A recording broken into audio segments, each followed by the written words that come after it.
1er septembre 2024, bon mois de septembre à tous et merci d'être sur STV où se jouera le match Cameroun-Namibie le 7 septembre prochain, 5 jours avant la rencontre marquant pour le Cameroun le démarrage des éliminatoires Coupe d'Afrique des Nations 2025 au Maroc. C'est toujours le flou total autour du stade qui abritera ce duel. Si Japoma est désormais écarté, 2 autres stades restent encore en course. Pour le ministre des Sports et de l'Éducation physique et l'Office national des infrastructures et équipements sportifs, le match se jouera au stade Amadou Ahidjo de Yaoundé, chose que n'accepte pas la Fédération camerounaise de football qui présente plutôt le stade Rumde Adja de Garoua. Et comme toujours, le public a eu droit à un interminable bal de courrier entre ces différentes institutions. Inscription sur les listes électorales. Les opérations de révision des listes électorales initiées par Elections Cameroun, l'organe chargé des élections, se sont achevées ce samedi 31 août 2024 à 14h, heure du Cameroun. Alors qu'un agent d'Elecam de Yaoundé 1er soulignait sur la télévision nationale le fait qu'on ait eu plus d'engouement cette année. Notons que le 27 juin, lors de sa deuxième session ordinaire pour 2024, le Conseil électoral d'Elections Cameroun, à travers son président, a annoncé que le pays comptait 7 823 434 citoyens inscrits, avec une augmentation de 461 559 nouveaux inscrits. En attendant, bien entendu, le toilettage des listes. On parle de tous ces sujets avec vous, Maître Fidèle Ndjoumissi. Vous êtes avocat, vous êtes également militant du mouvement pour la renaissance du Cameroun. Bonjour et merci d'avoir accepté notre invitation. Bonjour Léla, et je salue tous les téléspectateurs de STV. C'est un plaisir pour moi de revenir sur ce plateau après une longue absence. Absence pour des raisons indépendantes de ma volonté, quelquefois. Et je promets de revenir sur le plateau chaque fois que je serai sollicité pour partager avec mes concitoyens les connaissances et participer à la culture politique de nos concitoyens. Et je salue les populations du ONCAM qui, ces derniers temps, se sont mobilisées pour les inscriptions sur les listes électorales. Et je suis très content de mes camarades politiques, de mes amis politiques dans cette circonscription, et surtout à Bandia, qui est mon village natal, et où j'ai aussi participé activement aux inscriptions sur les listes électorales.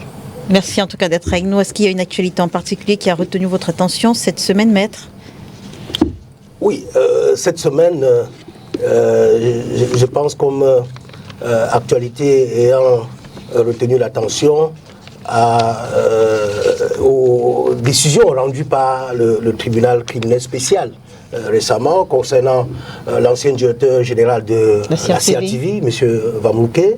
Et je note qu'il y a un peu de l'acharnement contre lui parce que... c'est l'avocat qui parle ou alors c'est le militant du MRC? Non, je parle en tant qu'avocat et aussi en tant qu'homme politique. Et je pense que la plupart de ces dossiers de détournement de deniers publics cachent des règlements politiques. Il ne faut pas se leurrer. Le cas de Marafa, le cas de l'ancien secrétaire général à la présidence, a dit Mebara. Vous vous souvenez qu'une décision a été rendue par le tribunal de grande instance de Yaoundé qui avait complètement libéré Mebara, et que par la suite on a sorti un autre dossier pour le retenir en prison.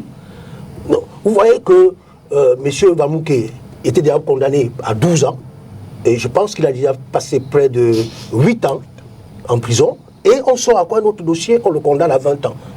C'est de l'acharnement judiciaire.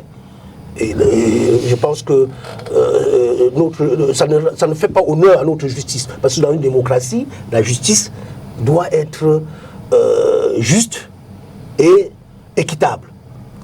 Et bon, il est bien vrai que dans le code pénal, il y a ce qu'on appelle la confusion de peine. On ne va pas additionner 12 ans plus 20 ans. Mais quand on va faire la confusion des peines, on va appliquer 20 ans. Et alors que si on avait jugé les deux affaires à la fois, c'est ça qu'on critique par rapport à ces juridictions, par rapport à la manière de mener la lutte contre la corruption, les détournements de deniers publics. Pourquoi ne pas mettre toutes les affaires qui concernent la personne poursuivie et jugée en une seule fois et trouver une peine pour appliquer?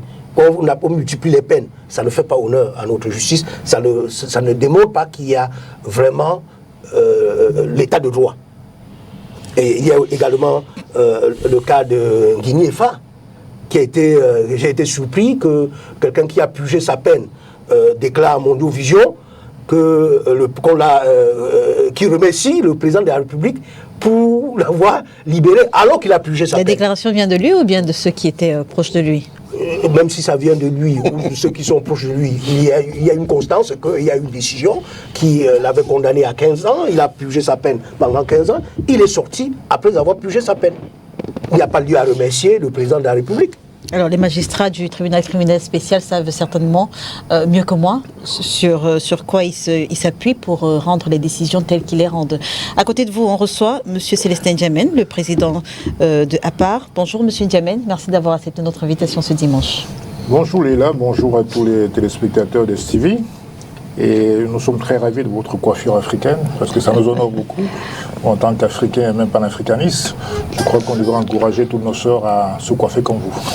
Merci en tout cas. Merci M. Ndiamène. Est-ce qu'il y a une actualité en particulier qui a retenu votre attention cette semaine?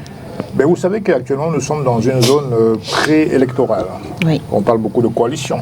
Il se trouve que le parti que je dirige en ce moment, APAR, fait partie d'une coalition qu'on appelle l'ATP, l'Alliance pour une transition pacifique. Je pense qu'il est important que les Camerounais se focalisent un peu sur l'union de l'opposition qu'on a tellement réclamée depuis des décennies. Aujourd'hui, l'ATP est en train de le concrétiser et nous sommes actuellement dans une phase assez importante puisqu'il s'agit de choisir le candidat unique de l'opposition, en tout cas de l'ATP. Et donc nous sommes dans cette bataille. Et je crois que c'est... Et qui sont les candidats en liste? Il y a des candidats à la candidature, oui, dont je fais partie. Nous sommes 4 pour l'instant. C'est-à-dire vous, qui d'autre? Je ne vais pas les citer. C'est un secret? Je crois que, bon, plus ou moins. Donc, pour l'instant, il y a des pré-candidats ou des candidats à la candidature. Est-ce qu'Olivier Billet également est candidat à la candidature? Il est candidat, moi aussi, Njokam Chameli. D'accord. Je crois qu'on n'a pas à le cacher. Et donc, à l'issue de ce tamis, une commission d'évaluation ou alors... Cabral Libi est également candidat à la candidature? Oui, pour l'instant, il est hors du pays. Bon, il n'a pas encore de manière précise. Parce que vous avez parlé de quatre candidats. Le quatrième, parce que pour l'instant, ils sont hors du pays, ils vont bientôt revenir. Donc, je m'attelle à citer pour l'instant Olivier Billet, moi-même, et Njokam Chameli. Donc, je crois que c'est une affaire très importante, parce qu'il s'agira de choisir qui sera en face du président sortant, s'il est candidat, ou si, comme je le vois, c'est un film selon certains signaux que je perçois qui sera candidat. Donc il est important de savoir que, nous avons en face de nous un Baoba, qu'on appelle le RDPC, avec le candidat naturel, s'il confirme sa candidature, en tout cas selon les rumeurs qui me parviennent chaque jour. Donc il est important de savoir qui va porter l'étendard de l'opposition quand il s'agira de se présenter face à ce Baoba. Donc, quelles sont les chances de cette opposition de l'ATP face au RDPC? D'abord, cette opposition les chances sont à 100%, bien entendu. On ne va pas à la guerre avec le moral dans les chaussettes, quand même. Et donc, je pense que nous avons des candidats valeureux, ceux que je vous ai cités, y compris moi-même. Et je pense qu'évidemment, il faut tenir compte que ce qu'il y a à convaincre, c'est l'opinion.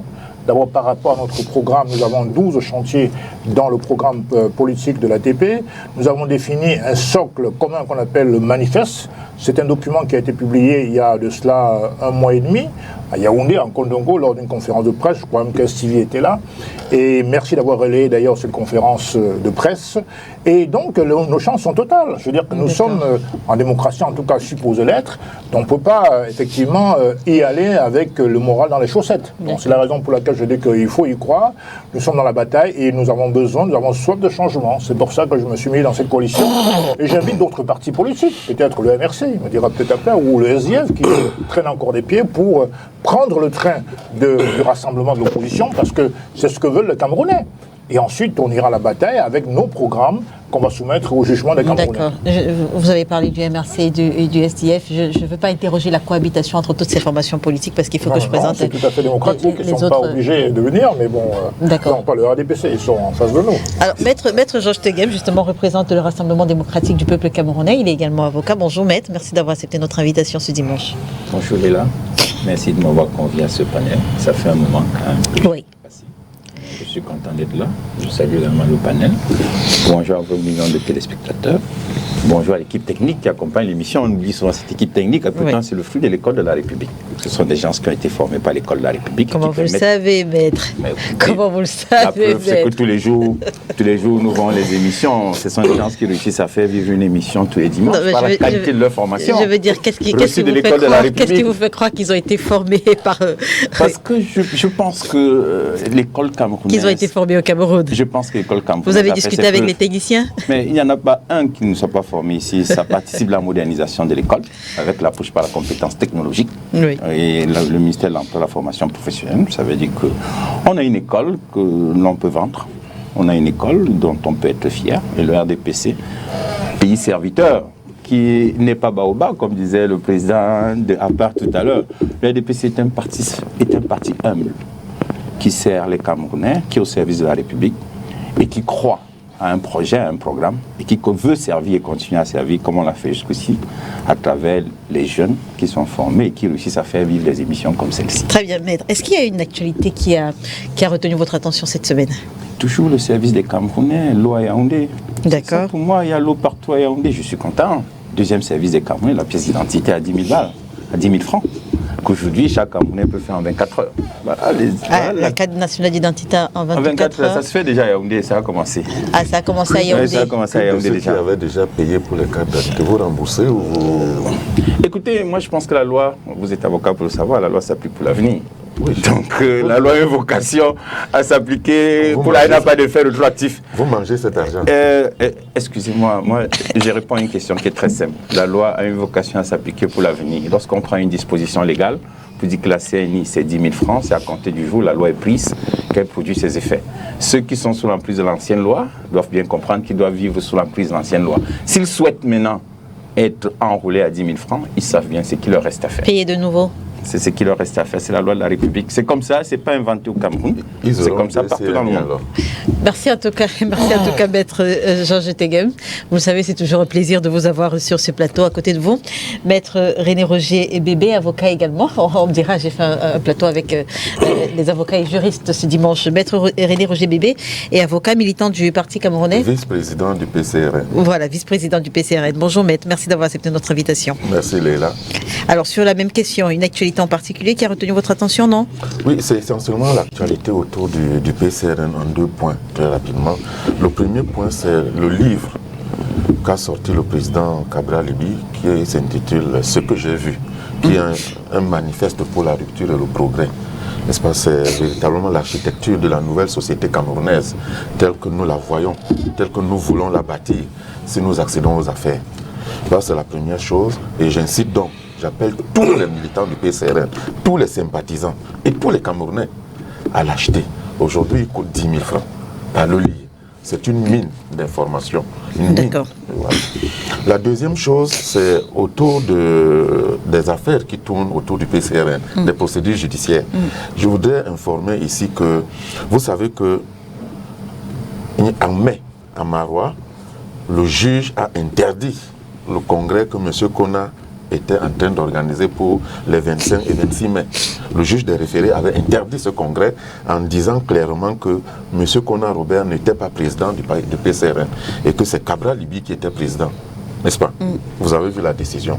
M. Kona avait fait appel et il avait sollicité les défenses à exécution, c'est-à-dire pour suspendre les effets de cette décision. Oui. Donc, statuant en matière de défense à exécution très rapidement, la Cour d'appel avait déclaré la requête de M. Kona Robert irrecevable, validant donc ainsi la décision du juge des référés. Et puis, quant à l'appel au fond, le dossier avait été envoyé au ministère public, c'est-à-dire au procureur général pour ses réquisitions. Le procureur général, hier ou avant-hier, il y a 3 jours, a déposé ses réquisitions au siège de la Cour d'appel qui sont entièrement favorables au PCRN en disant que le premier juge avait bien jugé et que la Cour d'appel devait confirmer la décision du premier juge.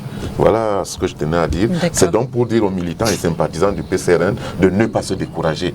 Cabral Libi sera candidat à l'élection présidentielle en 2025 avec le PCRN. Très bien. Alors, vendredi, la journée a été marquée par une forte actualité autour des affaires sportives, notamment le football, comme depuis plusieurs semaines déjà, depuis plusieurs mois déjà. La Fédération camerounaise de football a annoncé une conférence de presse du sélectionneur pour, comme il est de coutume, dévoiler la liste des lions indomptables qui défendront les couleurs du Cameroun face à la Namibie, mais également face au Zimbabwe. Malheureusement, on n'a pas pu avoir la conférence de presse, bien que la liste ait été dévoilée par la Fédération camerounaise de football plus tard. J'aimerais qu'on écoute le responsable de la communication de la FECAFOOT qui revient justement sur tout ce qui s'est passé vendredi au Cameroun.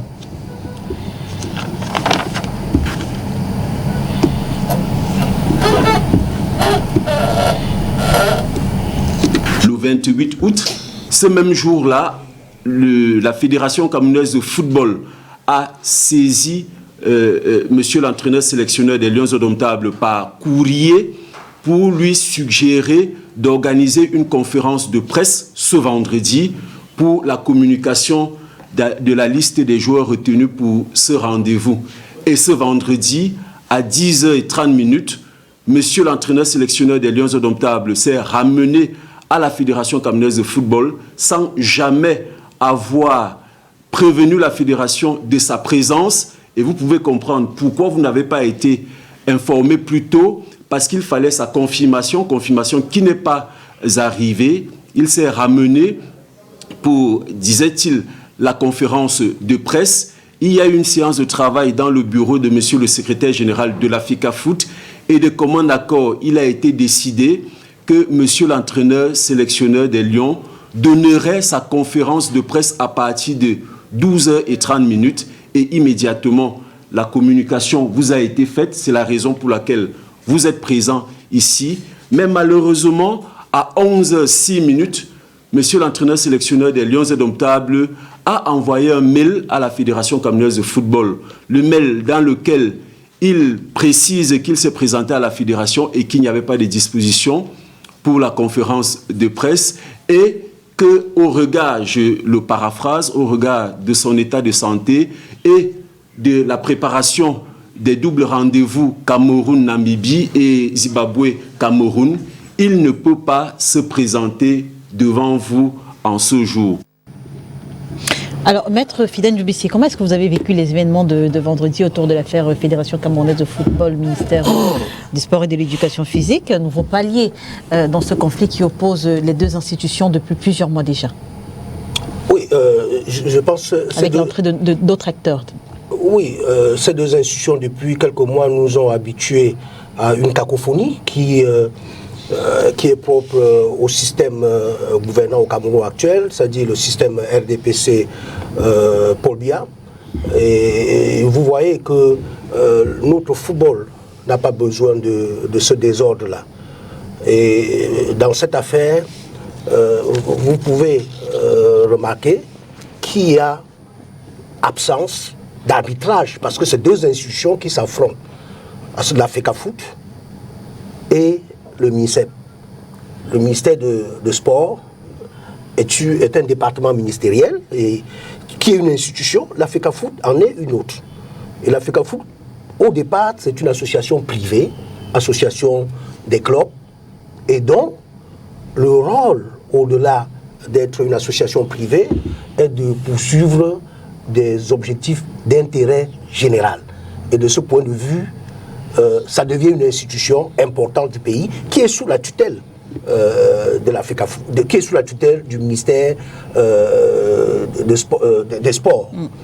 Et que lorsqu'un problème comme celui-là apparaît, il revient à l'arbitre en chef d'arbitrer, parce que la Constitution donne les prérogatives au chef de l'État de faire des arbitrages pour ce qui concerne les conflits entre les institutions. Et le fait que ce conflit persiste... Le chef de l'État directement, sans passer par le Premier ministre avant? Si le Premier ministre ne l'a pas fait, il revient au chef de l'État de le faire, puisque le Premier ministre, il est le chef du gouvernement, mais il n'a pas les coudées franches, il n'a pas les prérogatives constitutionnelles que donne que le président de la République jouit. Parce que le président de la République jouit des prérogatives constitutionnelles plus fortes que celles du Premier ministre. Parce que lorsqu'on lit la Constitution, on voit le Premier ministre, en réalité, n'est que, comme quelqu'un avait dit, le premier parmi les ministres. C'est-à-dire que quand on veut appeler les ministres, on l'appelle le premier à venir. Parce qu'au regard de la Constitution, il n'a pas de prérogative. Et cela démontre, et vous voyez le plus souvent comment d'autres ministres ne le respectent même pas. Vous avez eu des cas comme ça où des ministres qui ont manqué du respect, qui n'ont pas respecté, qui ne respectent pas l'autorité du Premier ministre. Ils ne respectent pas l'autorité du Premier ministre parce qu'il n'a pas de force constitutionnelle. Donc il revient au président de la République. Et cela démontre. Et c'est pour ça que le président Maurice Kamto, dans son allocution de fin d'année, a dit que au Cameroun, on observe clairement qu'il n'y a plus de chef au bord du navire Cameroun. Il n'y a plus. Et c'est pour ça qu'il y a cette guerre-là. Il n'y a que des factions qui sont constituées pour faire la guerre. Et maintenant, ces guerres-là, ça ne nous intéresse pas au mouvement pour l'instant du Cameroun. C'est une guerre fratricide, une guerre dans une famille politique. Puisque que ce soit le ministre des Sports, que ce soit le président de l'Africafoot, tous sont les membres du régime ou les soutiens du régime, puisque dernièrement on a vu monsieur le président de l'Africafoot faire une descente à l'ouest, plus précisément à Baganté, où il a déclaré qu'il est le soutien du chef en place, qu'il est le soutien du président Paul Biya. Donc, c'est les membres d'une famille qui se font la lutte entre eux, et ça ne nous intéresse pas au mouvement pour le Cameroun. Nous promettons seulement aux Camerounais que lorsque nous prendrons le pouvoir, nous allons mettre de l'ordre, et que le régime ne doit pas seulement profiter des lauriers de nos vaillants, de nos valeureux sportifs. Ils ne doivent pas seulement tirer avantage, il faut les accompagner. Très bien. Maître Georges Teghem, est-ce que vous comprenez l'attitude qu'a eu l'entraîneur sélectionneur vendredi, Marc Brice? Quand vous dites comprendre, il s'est présenté à une convocation. Si j'ai bien suivi la communication tout à l'heure, il est venu à 10h30, comme il avait été convié. Donc il est venu à l'heure. Il a été convié à 12h. Non. Il a dit qu'il avait été convié le matin à 10h. À 12h. À 12h, mais il est venu à 10h30 sans prévenir. Non, la première convocation dit que c'est 10h. Très bien. Et il est venu à 10h. 30 minutes. 10h30 minutes, sans avoir avisé. Sans avoir confirmé. C'est donc pour cela qu'on a reprogrammé à 12h. Ça veut dire qu'il est venu à la conférence. Il est arrivé à 10h. Ça, il est venu. C'est-à-dire qu'il a respecté sa hiérarchie. C'est parce que c'est un problème d'autorité, hiérarchie et subordonnée. Oui. Quand votre hiérarchie vous convoque, vous répondez à la convocation.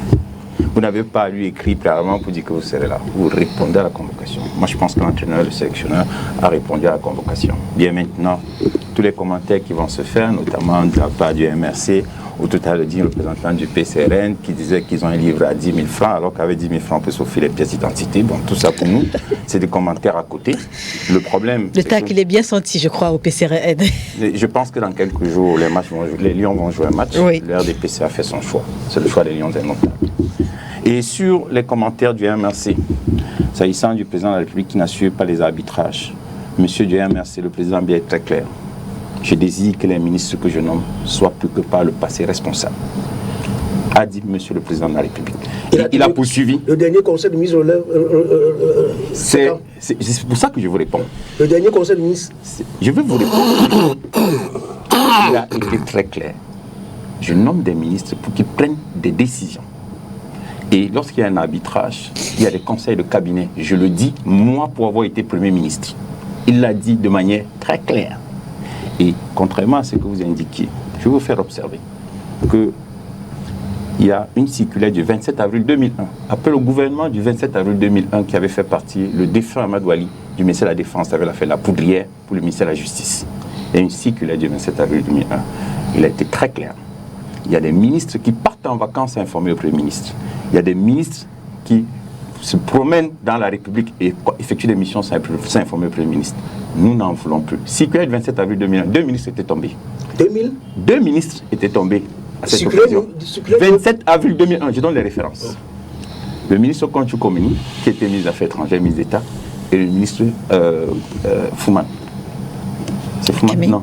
Non, c'est Fouman Daka. Ils étaient partis du gouvernement pour cela. Et je voulais également vous faire observer monsieur, s'agissant du Premier ministre, chef du gouvernement, que lorsque Inoni arrive à la primature, il organise des conseils de cabinet.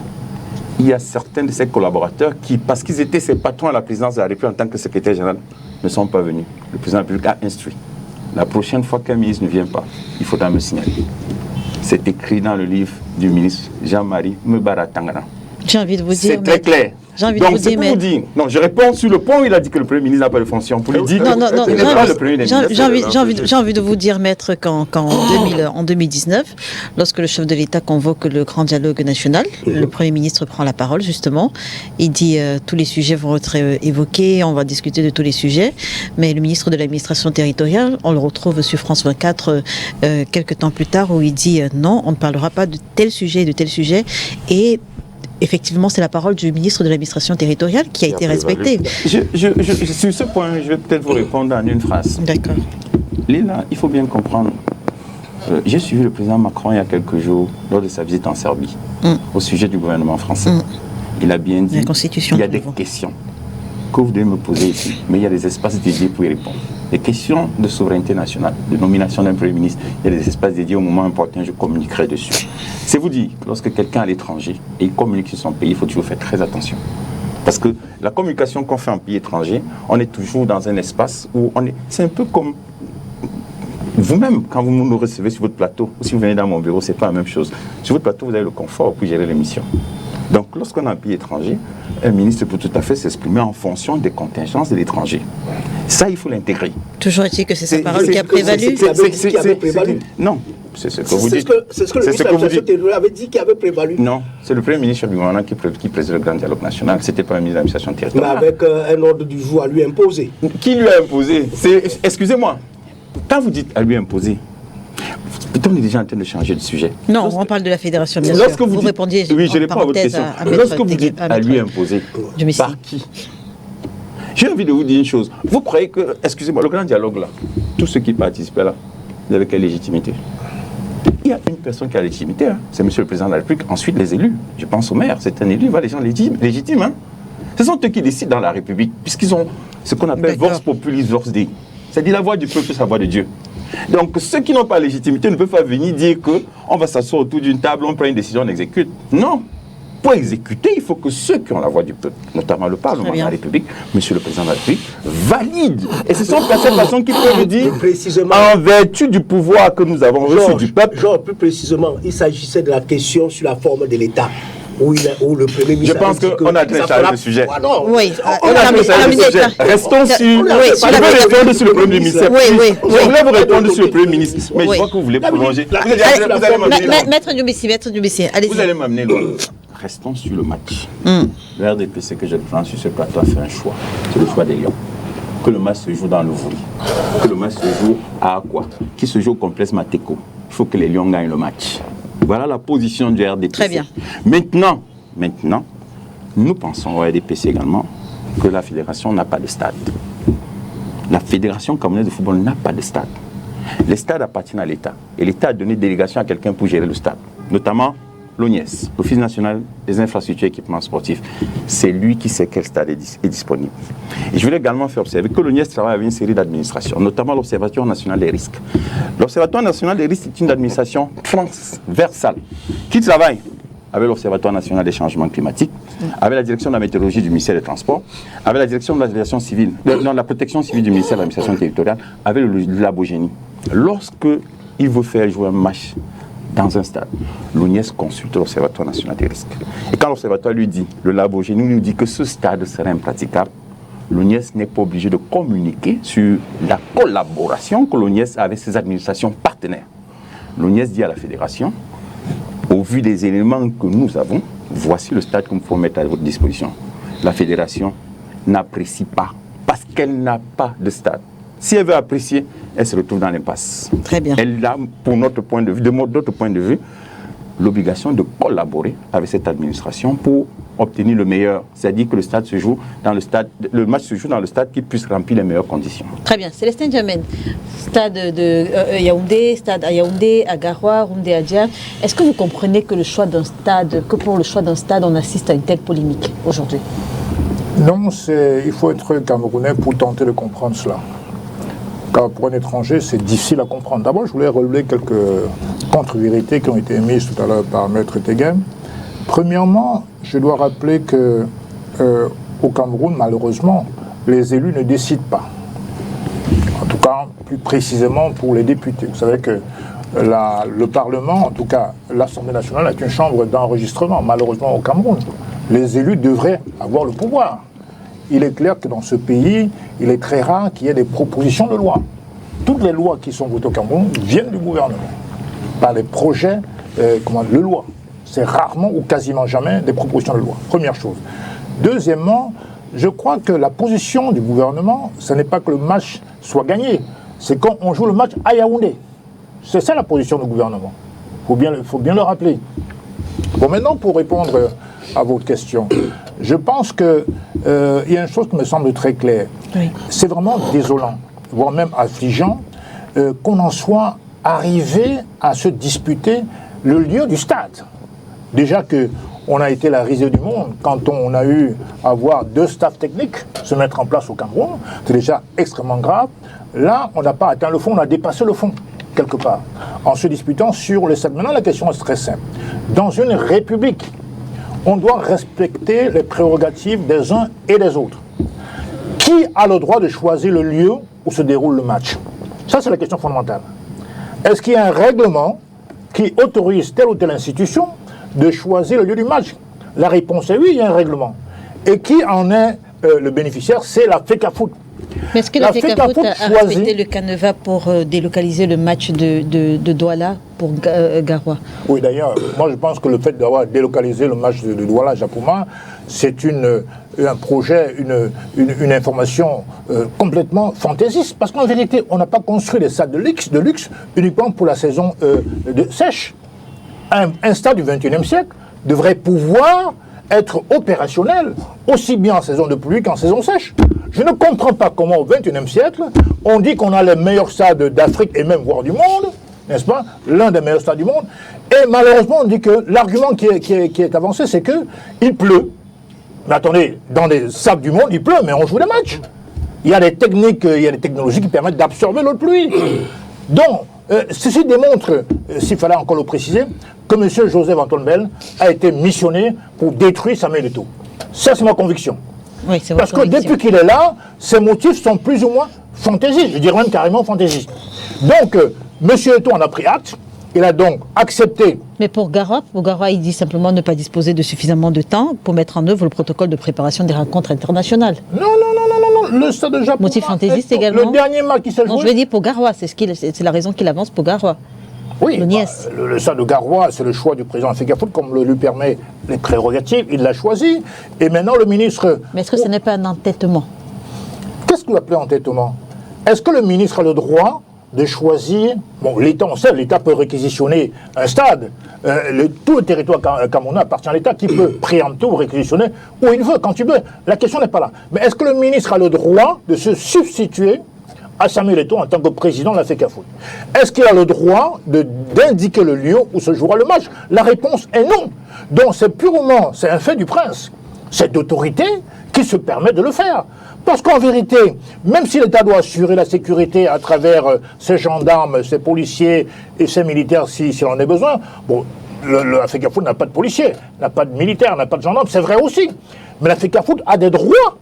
Alors est-ce que dans cet État, parce que j'ai l'impression qu'il s'agit là d'un coup d'État permanent contre le président de la République, qui est reconnu comme un légaliste. Parce qu'en vérité, la politique, c'est comme une symphonie musicale, dans le sens que chacun doit jouer son rôle. Chacun a des prérogatives.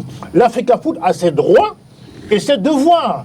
Le président de la FECAFOOT a le droit, selon les textes de la CAF, d'indiquer le lieu et de le confirmer auprès de la CAF. M. Eto'o l'a fait pour Japoma.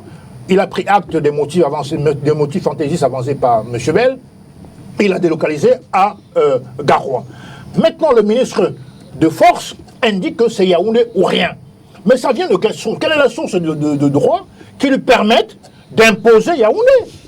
La FECAFOOT a usé de ses prérogatives. Donc maintenant, la question c'est que, si maintenant, par hasard, quand vous regardez bien l'article 78 de la CAF, si la Namibie décide d'aller jouer à Garoua, alors que le dispositif sécuritaire est est à Yaoundé, les joueurs avec, il est clair que c'est un forfait.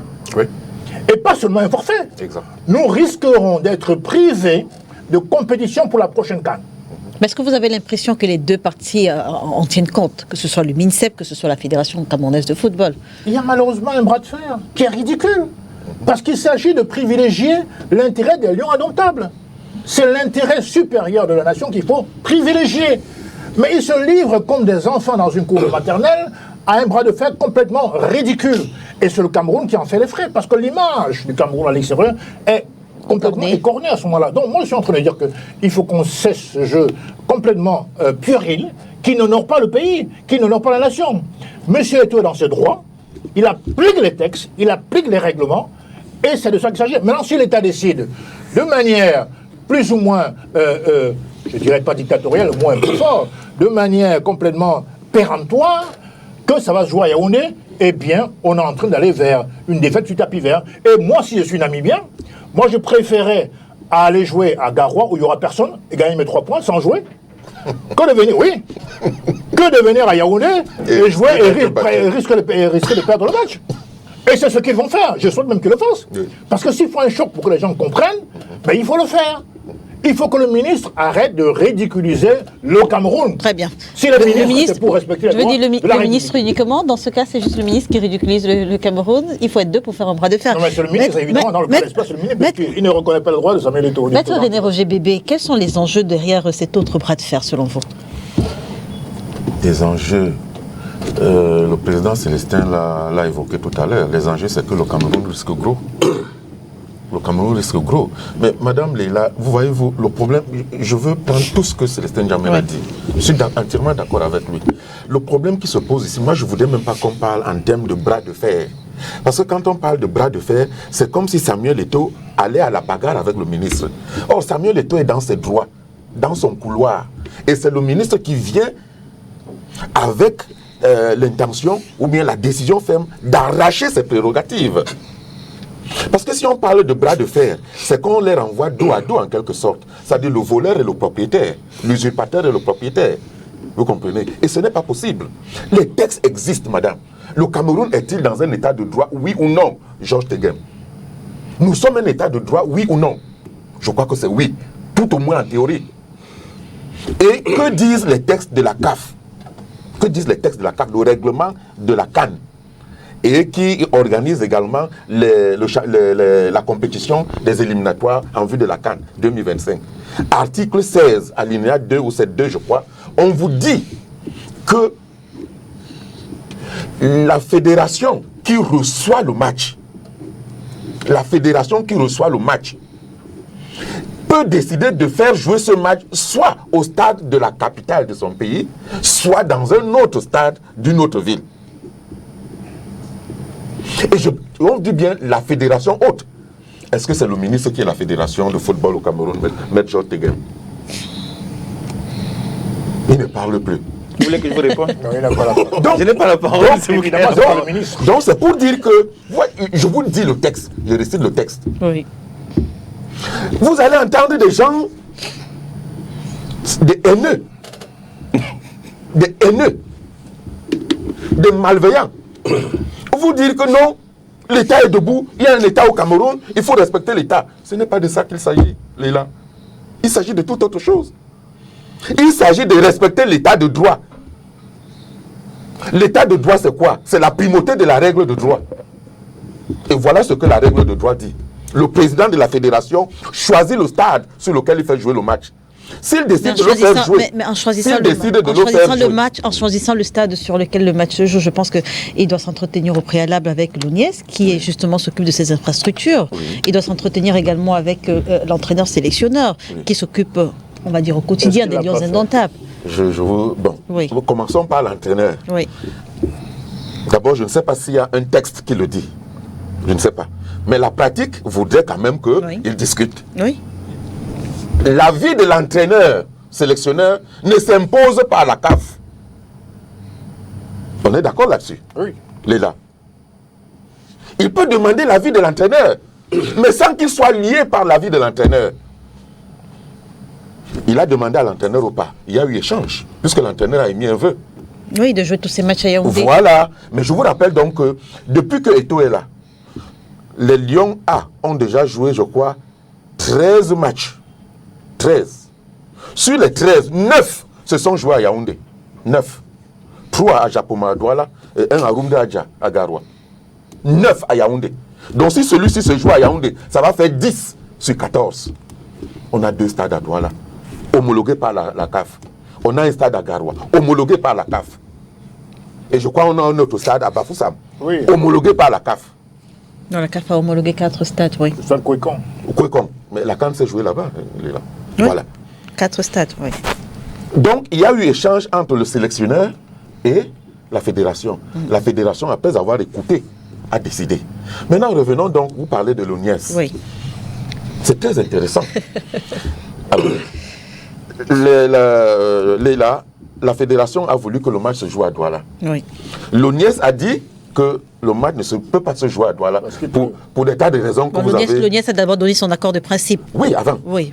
Mais lorsque le ministre a dit que non, le match ne se joue pas à Douala, le match se jouera plutôt à Yaoundé.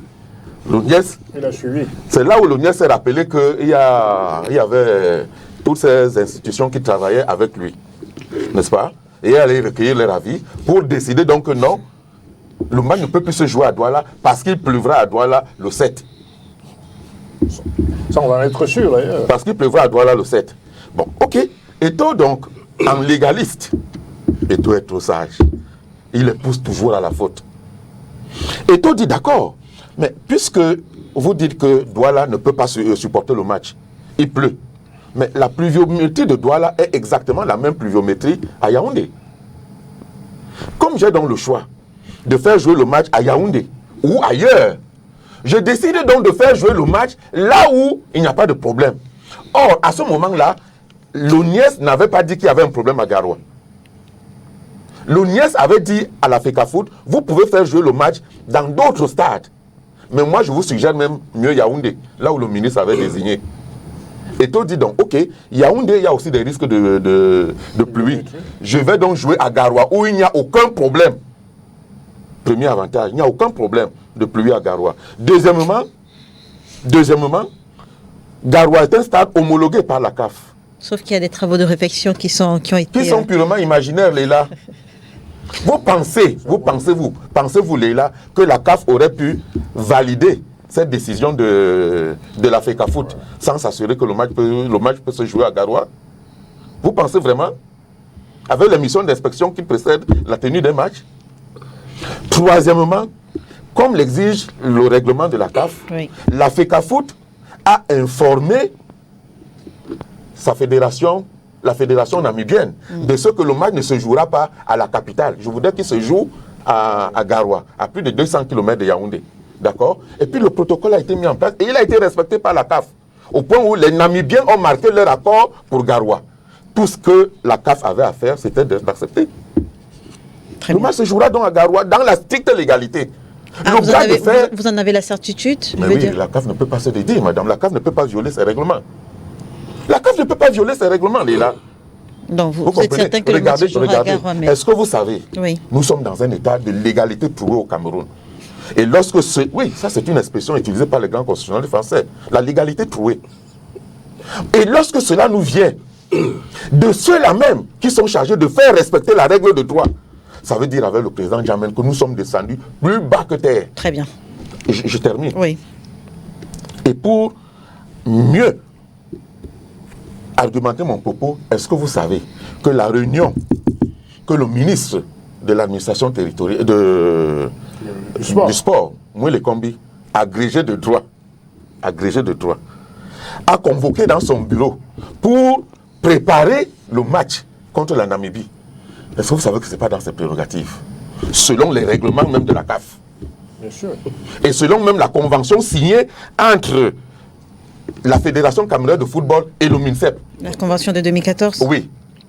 Cette réunion de préparation est convoquée et présidée par la FECAFOOT, par le président de la FECAFOOT. Le ministre y envoie simplement 4 représentants.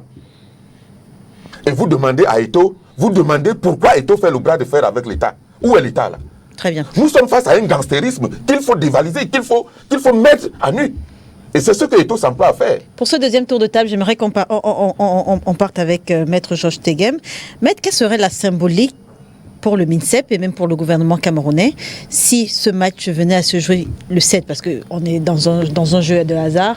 Je ne sais pas s'il faut lancer une pièce et dire pile Garoua face Yaoundé. Quelle serait la symbolique pour le gouvernement camerounais si effectivement le match venait à se jouer à Garoua comme le veut la fédération camerounaise? J'ai entendu certains dire que le gouvernement ne peut pas plier devant une association à qui lui-même il a donné l'agrément. Léla, vous me posez là une question très importante. J'ai envie de vous dire que sur l'État du Cameroun a décidé, comme l'a dit tout à l'heure le président Djamène, que ça se jouera à Yaoundé, le match se jouera à Yaoundé. Le président Djamène, j'ai un truc j'aime beaucoup les plateaux avec le président. J'aime beaucoup les plateaux avec le président Djamène. Parce que le président Djamène, c'est un monsieur. Je ne sais pas s'il se rend souvent compte qu'il communique et on l'écoute. Monsieur le président Djamène, vous avez été conseiller municipal à Douala-Premier. J'ai fait un plateau. Vous savez ce que vous m'avez dit? Qu'en tant que conseiller, je vous avais demandé qu'est-ce que vous avez fait en tant que conseiller municipal. Vous m'aviez répondu à cette occasion qu'en tant que conseiller municipal, vous allez faire obtenir que la CNPS prenne en charge les frais de santé de tous les conseillers municipaux. C'est vous qui me l'aviez dit. Et vous m'avez dit en tant que conseiller municipal, vous avez également proposé et vous avez obtenu des résultats. Et alors? Tout à l'heure, vous avez dit que les élus ne font rien. Je vous réponds, vous étiez élu. Et vous avez vu ce que vous avez fait en tant qu'élu. Non, il a parlé des députés. Oh là là, vous êtes en train de m'interrompre. Au conseil municipal, j'ai parlé spécialement des députés. Monsieur, je ne vous ai pas interrompu. Je ne vous ai pas interrompu. Le conseil municipal. C'est que moi, je vais vous dire, quand je viens sur le plateau, dans ma commission, j'étais rapporteur des affaires sociales. Et vous avez soumis au maire. Et vous avez obtenu des résultats. Qui a examiné la pertinence de mes propositions. Et c'est passé. Et c'est passé. C'est-à-dire que le maire. L'Assemblée nationale, c'est tout autre chose. Excusez-moi. Dans les faits, qu'est-ce qui se passe? Excusez-moi. Il se passe que jamais il y a eu de proposition de loi passée à l'Assemblée nationale. Il a parlé des projets de loi qui n'arrivent. Allez-y, maître. Il a parlé des projets de... Monsieur le président Djamène. Monsieur le président Djamène, c'est vrai que je parle au public. Quand je parle, on m'interrompt, ça m'énerve beaucoup. Parce que je ne vous ai pas interrompu. Dans une confusion. Non, c'est vous qui voulez créer la confusion. J'ai dit ici, j'ai dit lorsque je parlais que les élus décident. J'ai cité l'élu qui était à ma droite. En disant c'est un élu, c'est eux qui décident. Je n'ai pas spécifié. J'ai dit les élus. Moi, j'ai spécifié, moi. Attention. Là, on sort du sujet, là. Non. C'est important de rappeler. Non, je suis sur le sujet. Les députés sont les élus. Maître Tegem, je suis sur le sujet. Très fort, il a là de... Les députés sont les élus. Non, je suis sur le sujet. Elle a demandé. sont les élus, monsieur. Elle a posé une question. Nous avons des choses à dire sur le sujet. Messieurs, revenons avec Maître Tegem. Revenons avec Maître Tegem sur le sujet. Maître Tegem. Est-ce qu'on est d'accord que les députés sont les élus? Bien entendu. Alors, Très bien. Les députés ont voté la loi 2019 sur les collectivités territoriales décentralisées. Qui crée. Mais elle est là. Vous savez, permettez, si on n'écoute pas,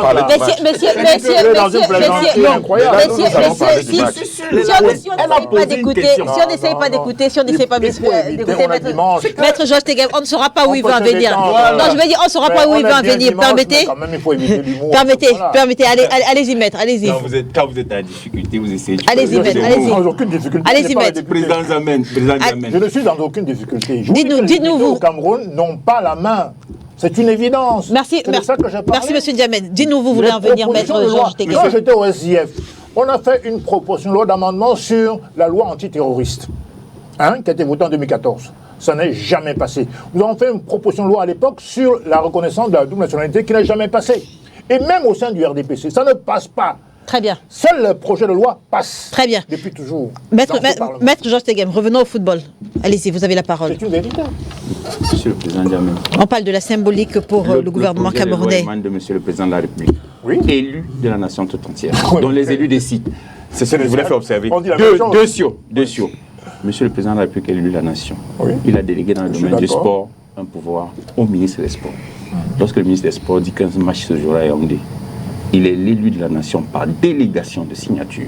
Le match se jouera à Yaoundé. Je ne suis pas d'accord avec vous. Je veux dire, le président doit respecter les textes. C'est le Saint-Germain. La République se grandit quand tous les compartiments de la République respectent les lois. C'est le Saint-Germain.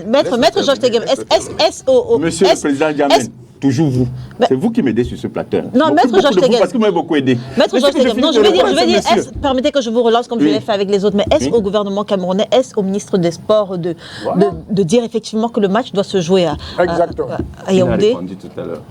Je parle sur le contrôle des avocats. Vous savez ce qu'un gouvernement fait, l'État fait. Oui. L'État peut réquisitionner votre maison là. Vous dites sortez de là. Mais c'est légal, On installe ça. une brigade Ça, c'est légal. gendarme. Ça, c'est une procédure prévue par la loi. C'est prévu par la loi. La réquisition, c'est prévu par la C'est prévu loi. par la loi, évidemment. C'est la loi. Le ministre des Sports. Oui. Donc c'est une réquisition là. Ministre des Sports. Oui. Et dis-moi, je suis ministre. Oui. En tant que ministre, je requiers le stade de Yaoundé. Avec quoi? C'est une Sur la réquisition. base de quoi? Mais ça, c'est un scoop, là. Mais c'est excusez-moi. Sur la base de quoi? Excusez-moi. Je vous explique, c'est C'est prévu. une réquisition. Permettez à Maître C'est Georges une Tegem. réquisition pertinente. C'est une Permettez- réquisition. Non, Permettez- c'est prévu ou dans Selon la loi de Maître 2018? Tegem, Je vais finir avec la loi. Permettez à Maître Georges Tegem d'expliquer. hein. Je voudrais faire observer Oui. sur ce plateau. Parce que je ne sais pas pourquoi on m'interrompt. Allez-y, Maître. Oui, En République. c'est un petit truc de Eu égard au sélection. règlement de la CAF, c'est clair. Le stade prioritaire sur la capitale. C'est écrit noir sur blanc. Zéro. Monsieur, Faux. monsieur, Faux. monsieur, Faux. Votre article 16, Faux. lisez l'alinéa 6. Faux. Non. Le stade Je te renvoie à prioritaire. l'article 3, alinéa 1 Je suis des sur le règlements de règlement. la CAF. L'État doit assurer la sécurité publique des matchs. Mais c'est la fédération qui décide du choix où se jouera le match. Article 3 des règlements de la CAF. Maître Georges Tegem a encore la parole. Ah oui. Quand il y a Non, donc. il fait rien avec la parole. Ils sont Mais- comme ça. mais- Vous mais- êtes dans la mais- dictature. Ils évoquent la loi, mais- la mais- loi. Donnez-la nous. Messieurs, Retirez-lui la parole, donnez-la nous. La dictature avec quelque chose dans Célestin ce Diamène, Célestin Diamène. Donnez la parole, Maître donnez-la. René Roger Il y a les textes. Messieurs, je vous en prie, je vous en prie, je vous en prie. La Je vous en prie. dictature avec Allez-y, quelque chose dans ce pays. je vous Pour une en fois, prie. si tu peux souffrir de la dictature. Messieurs, je vous en prie. Maître Tegem m'aide aussi beaucoup parce qu'il nous renvoie au texte. Oui, Donc parlons des textes. Permettez que L'article Maître... 3, alinéa 1 de la CAF. Vous l'avez dit déjà. En Maître- termes du choix. Célestin du Diamène, stade. vous l'avez dit déjà. Maître Georges Tegem avait la parole. Monsieur Célestin Diamène, Permettez qu'il poursuive On a les sans textes, être hein. interrompu. Oui. la CAF a ses règlements. Le Cameroun a adhéré au règlement de la CAF. Vincent Festière africaine. c'est qui Célestin Diamène, Célestin Diamène, attendez. Célestin Oui, Diamène. allez-y. Allez-y. La CAF a ses règlements. Le Cameroun y a adhéré. Les règlements de la CAF n'autorisent pas la CAF à gérer les stades du Cameroun. Je n'ai pas dit ça. Là, c'est ce que. Excusez-moi, il est en train de me couper. Mais c'est Allez-y, monsieur, maître, vous êtes un allez-y. tyran. Hein? Allez. Voilà. Ah, mais c'est incroyable! Allez. De me qualifier de tyran. Allez, mais vous êtes C'est le monde- incroyable. c'est le monde à l'envers. Célestin Mais c'est le monde à l'envers. Célestin Diamène. c'est incroyable! Allez-y. Donc le Poursuivez, débat maître. contradictoire, c'est la tyrannie. Poursuivez, Maître Georges Tegem. N'arrêtez pas de me couper alors que je vous écoute. Allez-y, Maître Georges Tegem. Le Cameroun, État souverain, dit mes stades. Je donne à l'ONIES. C'est la République qui décide à qui donne ses stades. Monsieur le Président de la République prend un décret, nomme les responsables de l'ONIES. Monsieur, ce sont eux qui gèrent les stades. Et quand l'ONIES dit voici le stade qui est disponible chez moi, c'est ce que la République suit. D'où celui qui a parlé tout à l'heure l'arbitrage du ministre des Sports. On fait ce que l'ONIES a dit. Il est arbitre. Parce que j'ai dans mon dossier, contrairement à ce que vous pouvez penser. C'est lui Parce que qui vous êtes dans. Je comprends. Peut-être que ce serait un peu de zèle de dire que le RDPC est en situation de responsabilité. Nous travaillons tous les jours au service de ce pays, ça fait 40 ans. Vous le dites vous-même. Ça veut dire qu'on a une certaine expertise, une certaine expérience. Vous voyez ça en termes avec beaucoup de facilité. Ce n'est pas comme ça que le gouvernement travaille. Dans la fraude. Le gouvernement ou les membres de l'ONIES ont un certain nombre d'organisations spécialisées avec lesquelles cette ONIES travaille. Je vous ai dit en commençant l'émission, au nom de cette organisation, il y a une organisation transversale. L'Office national, l'Observatoire national des risques, qui a à l'intérieur un certain nombre d'organisations et de structures. Quand donc l'ONIES a l'avis de l'Observation nationale des changements climatiques, l'avis de la direction de la météorologie, l'avis de la direction de la protection civile, l'avis d'un certain nombre d'organisations, l'ONIES dit, à base de ceci, je ne peux pas faire jouer un match en tenant compte. Et ça, c'est un paramètre qui vous échappe très souvent. Et aujourd'hui, il faudra en tenir compte parce que le problème de route, le problème se pose. C'est les changements climatiques. Donc, en fait, C'est les changements climatiques. Il faut intégrer ça aujourd'hui. Oui, c'est nouveau. Moi, quand j'étais en deuxième année, excusez-moi, quand moi j'étais en deuxième année, on a eu un sujet. J'étais en deuxième année. L'avocat du diable. alors. En deuxième année de droit, excusez-moi, moi, Oui, maître, en deuxième allez-y. année de droit, en relations Mais si, internationales, le professeur oui. Abel Bougie nous avait Oui. demandé, j'étais en deuxième année, il avait dit quelle est l'incidence des nouvelles technologies sur le développement des relations internationales. C'était notre sujet. Et ça, je ne veux pas d'une affaire il y a 30 ans, quand j'étais en deuxième année. Très bien. Donc, c'est vous dire qu'aujourd'hui, le sujet qu'il faut poser, l'incidence des changements climatiques sur le développement des nations. Mais maître, quand c'est important, c'est pourquoi aujourd'hui on intègre ce paramètre. Et vous voyez, même en Europe, partout, on parle de transition écologique. Sauf que maître, saisi par la Fédération camerounaise de football, l'ONIES a d'abord donné son accord de principe pour se dédire 10 jours plus tard. Je veux dire, lorsqu'elle donne lorsque l'ONIES donne son accord de principe, c'était sur la base de quoi? Voilà, c'était un accord de principe. Lorsque 10 jours après... Sur quelle base? Sur quelle base? Je peux finir. Allez-y, maître. Lorsque 10 jours après, ils sont saisis par l'Observatoire national des risques, l'ONIES dit attention. Moi, j'ai donné un avis qui n'était pas un avis d'expert. Ah d'accord, maintenant que les experts... a donné son avis sans... Mais écoutez, ça, je vous dis encore une chose. Excusez-moi, l'humilité commande de dire les choses telles qu'elles sont. D'accord. C'est-à-dire, oui, très bien, je sais que vous êtes très fort, c'est pour ça que vous avez le PCRM, vous avez trop de problèmes, vous ne parvenez pas à gérer, mais vous dites comment les autres ne comprennent rien. Donc vous, il fallait que Kona sorte pour que vous compreniez qui viendra. Pourquoi vous n'avez pas tout fait sans qu'il y ait Kona? Vous êtes toujours en train... C'est pour dire que vous critiquez beaucoup quand ce sont les autres. Mais vous-même, quand vous êtes en situation, on ne vous voit pas. Revenons au sujet, moi, et vous terminez. Je vous dis. Vous terminez, maître. Excusez-moi, je suis très à l'aise sur ce sujet. Je ne suis aucunement difficile. C'est vous qui passez le temps à m'interrompre. Oui, si vous m'avez laissé développer, moi j'aurais expliqué et j'aurais terminé. Oui, je dis encore une fois qu'au Cameroun, le gouvernement a fait un choix. Les stades, c'est l'ONIES qui les gère. Et l'ONIES est l'organe, le seul organe qui peut dire voici un stade disponible. Ça n'enlève rien. Je veux poursuivre. Très bien, s'il vous plaît, je veux poursuivre. Ça n'enlève rien aux prérogatives de la Fédération camerounaise de football. Sauf que la Fédération camerounaise de football n'a pas de stade, j'insiste dessus. Même pour faire jouer un match de championnat. On sait bien qu'il n'a pas de Même pour faire jouer un match de championnat. Très bien. La Fédération camerounaise de football s'adresse à l'ONIES. L'ONIES met les stades à sa disposition contre le paiement des prix. Maître Fidèle Noumissi, avant Célestin Djamène, j'aimerais interroger à présent le rôle que jouent les fans et même les supporters des deux camps dans la prise d'ampleur de ce conflit. Oui, moi, c'est pas ça qui... Moi, d'entrée de jeu, j'ai indiqué ici que ce combat ne nous intéresse pas. Qu'il y ait des fans ou des supporters d'un camp ou d'un... Je dis il s'agit d'un conflit fratricide qui ne nous intéresse pas. Mais ce qui m'intéresse dans cette affaire, c'est le jeu de pouvoir qu'il y a entre les acteurs dans la configuration qui se présente. Vous voyez, il y a l'ONIES, il y a le MINSEB, il y a la CAF, il y a la FECAFOOT, et pour le choix du stade. Et dans ce jeu de pouvoir et dans cette configuration, chacun a ses positions. Il y a des positions où on a des droits, des devoirs, et sachant que dans une configuration de jeu de pouvoir, il y a des positions de faiblesse. Et je pense que la FECAFOOT se trouve dans une position de faiblesse. Parce que les textes, moi je les ai lus. Depuis un certain temps, je m'intéresse un peu au droit du sport puisque j'ai eu des dossiers devant le TAS et devant la CCA Yaoundé et devant la FECAFOOT elle-même. Et ça m'a amené à lire un peu la réglementation sur le football. Donc, pourquoi dites-vous que la FECAFOOT est en position de faiblesse? Non, la FECAFOOT est en position de faiblesse. Oui. Et comme Maître Tegam l'a souligné, la FECAFOOT n'est pas propriétaire de stade. Pas propriétaire. Les stades appartiennent à l'État du Cameroun et à ses démembrements. Parce qu'il y a les stades municipaux. À Bafon, chez moi, par exemple, il y a un stade municipal qui est homologué et qui est aux normes nationales ou internationales. C'est-à-dire, il y a le championnat qui se joue. Et aussi dans d'autres villes du pays, il y a des stades municipaux. Et les grands stades qui venaient d'être construits appartiennent à l'État. Et que c'est le ministère des Sports qui gère le stade. Et il y a eu un détachement de gestion au profit de l'ONIES. Donc c'est l'ONIES qui gère les stades qui appartiennent à l'État. Parce que si la FECAFOOT avait été propriétaire des stades, à ce moment-là, la FECAFOOT peut choisir le stade qu'il veut. Parce que il faut, pour choisir le stade, pour indiquer à la CAF le stade où le match doit se dérouler, il faut que la FECAFOOT s'assure auprès du gestionnaire du stade de la mise à disposition du stade. C'est ce qu'elle a fait avant de donner son premier avis à la CAF. Je crois que c'est ce qu'elle a fait. C'est après avoir reçu l'accord de principe de l'ONIES qu'elle a écrit à la CAF pour dire effectivement que le match pourrait se jouer à Japoma. Et si l'ONIES a changé d'avis, ça démontre également que la FECAFOOT est en position de faiblesse. Vous comprenez? La FECAFOOT est en position de faiblesse et dépend de celui qui gère le stade. dans l'ONIS. La question, je l'ai posée la semaine dernière, mais je la repose encore ce dimanche. Est-ce que l'enjeu, ce n'est pas de montrer finalement qu'à ce stade-ci, Samuel Eto'o ne détient plus aucun pouvoir? Je ne pense pas.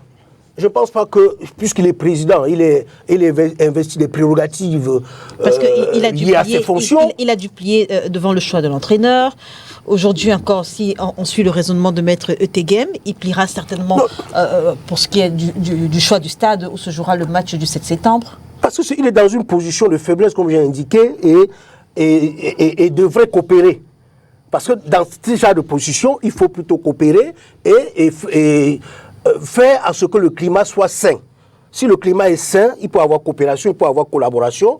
Et s'il y a coopération et collaboration, on ne devrait pas assister à un tel spectacle. Donc, je veux dire, vous pensez qu'il n'y a aucun enjeu de montrer effectivement que Samuel Eto'o, qui, disons-le, est une personne très populaire au Cameroun, ne détient aucun pouvoir. L'enjeu n'est pas de montrer qu'effectivement, il ne détient rien. Il ne décide de rien. Le pouvoir... Parce que c'est un paradoxe. Samuel Eto'o, qui est très populaire, oui, qui est aimé par beaucoup de Camerounais, mais de montrer que finalement, il a des limites. Mais le pouvoir dont il jouit, c'est au sein de l'Africafoot. Ce n'est pas le pouvoir au niveau de l'État. Ce n'est pas le pouvoir politique. Il a un pouvoir au sein d'une association qui est différent du pouvoir politique. Et c'est le pouvoir politique qui prime. Le pouvoir qui est exercé au sein de l'État. Ça qui prime. Et parce que le pouvoir exercé au sein de l'État ici, et M. Tegem l'a relevé, c'est le ministère des Sports et l'organe en charge de la gestion des stades. Parce qu'il faut toujours rappeler que les stades n'appartiennent pas à l'Africafoot. Ce n'est pas l'Africafoot qui est propriétaire des stades. Si l'Africafoot avait ses stades, c'est qu'il peut choisir. Mais pour indiquer à la CAF le stade où doit se dérouler le match, l'Africafoot devrait s'assurer de l'attestation de mise à disposition du stade. Et en plus, il y a des questions sécuritaires qu'il ne faut pas négliger. Parce que pour qu'un match se déroule normalement, il faut que l'État mette en branle le dispositif sécuritaire. Et à ce moment, si l'État ne met pas en jeu le dispositif sécuritaire, il y a un risque grave. Et nous avons observé ça en Angola lors d'une CAN où l'équipe du Togo n'avait pas respecté le dispositif sécuritaire et il y a eu un incident malheureux qui est arrivé et je pense que l'équipe du Togo a perdu un joueur. Donc il faut qu'il y ait la coopération, il faut qu'il y ait la collaboration pour que le match se déroule dans de très bonnes conditions. Maître Bébé. Oui, mon confrère Dieu merci me surprend beaucoup. Il dit que Samuel Eto'o est en position de faiblesse, il doit aller négocier. C'est-à-dire qu'il doit aller se coucher. Abandonner les attributs, c'est-à-dire les prérogatives que lui offre ses droits, la loi. Mais je veux lui demander, quand l'État vous brime, vous du MRC, vous brime, vous maltraite, pourquoi vous allez dans la rue? Pourquoi vous n'allez pas négocier? Pourquoi c'est Eto'o qui doit aller négocier? Pourquoi vous n'allez pas négocier quand l'État vous brime?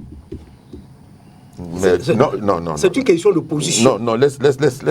On t'a compris. On t'a compris. Laisse qu'on me comprenne aussi. Les droits et les devoirs. C'est une question de position. Laisse qu'on me comprenne aussi. Je dis que tu dis que Eto'o a négocié malgré que la loi soit de son côté, mais qu'il a négocié avec ceux qui veulent brimer ses droits. Qu'il aille se coucher devant eux. Non, fidèle. La loi est de son côté, mais il y a un obstacle. Fidèle, je t'ai écouté. Il a des limites. Je t'ai écouté. Il a des limites. Mais vous-même, quand la loi est de votre côté, l'État se met devant vous. Il y a des limites.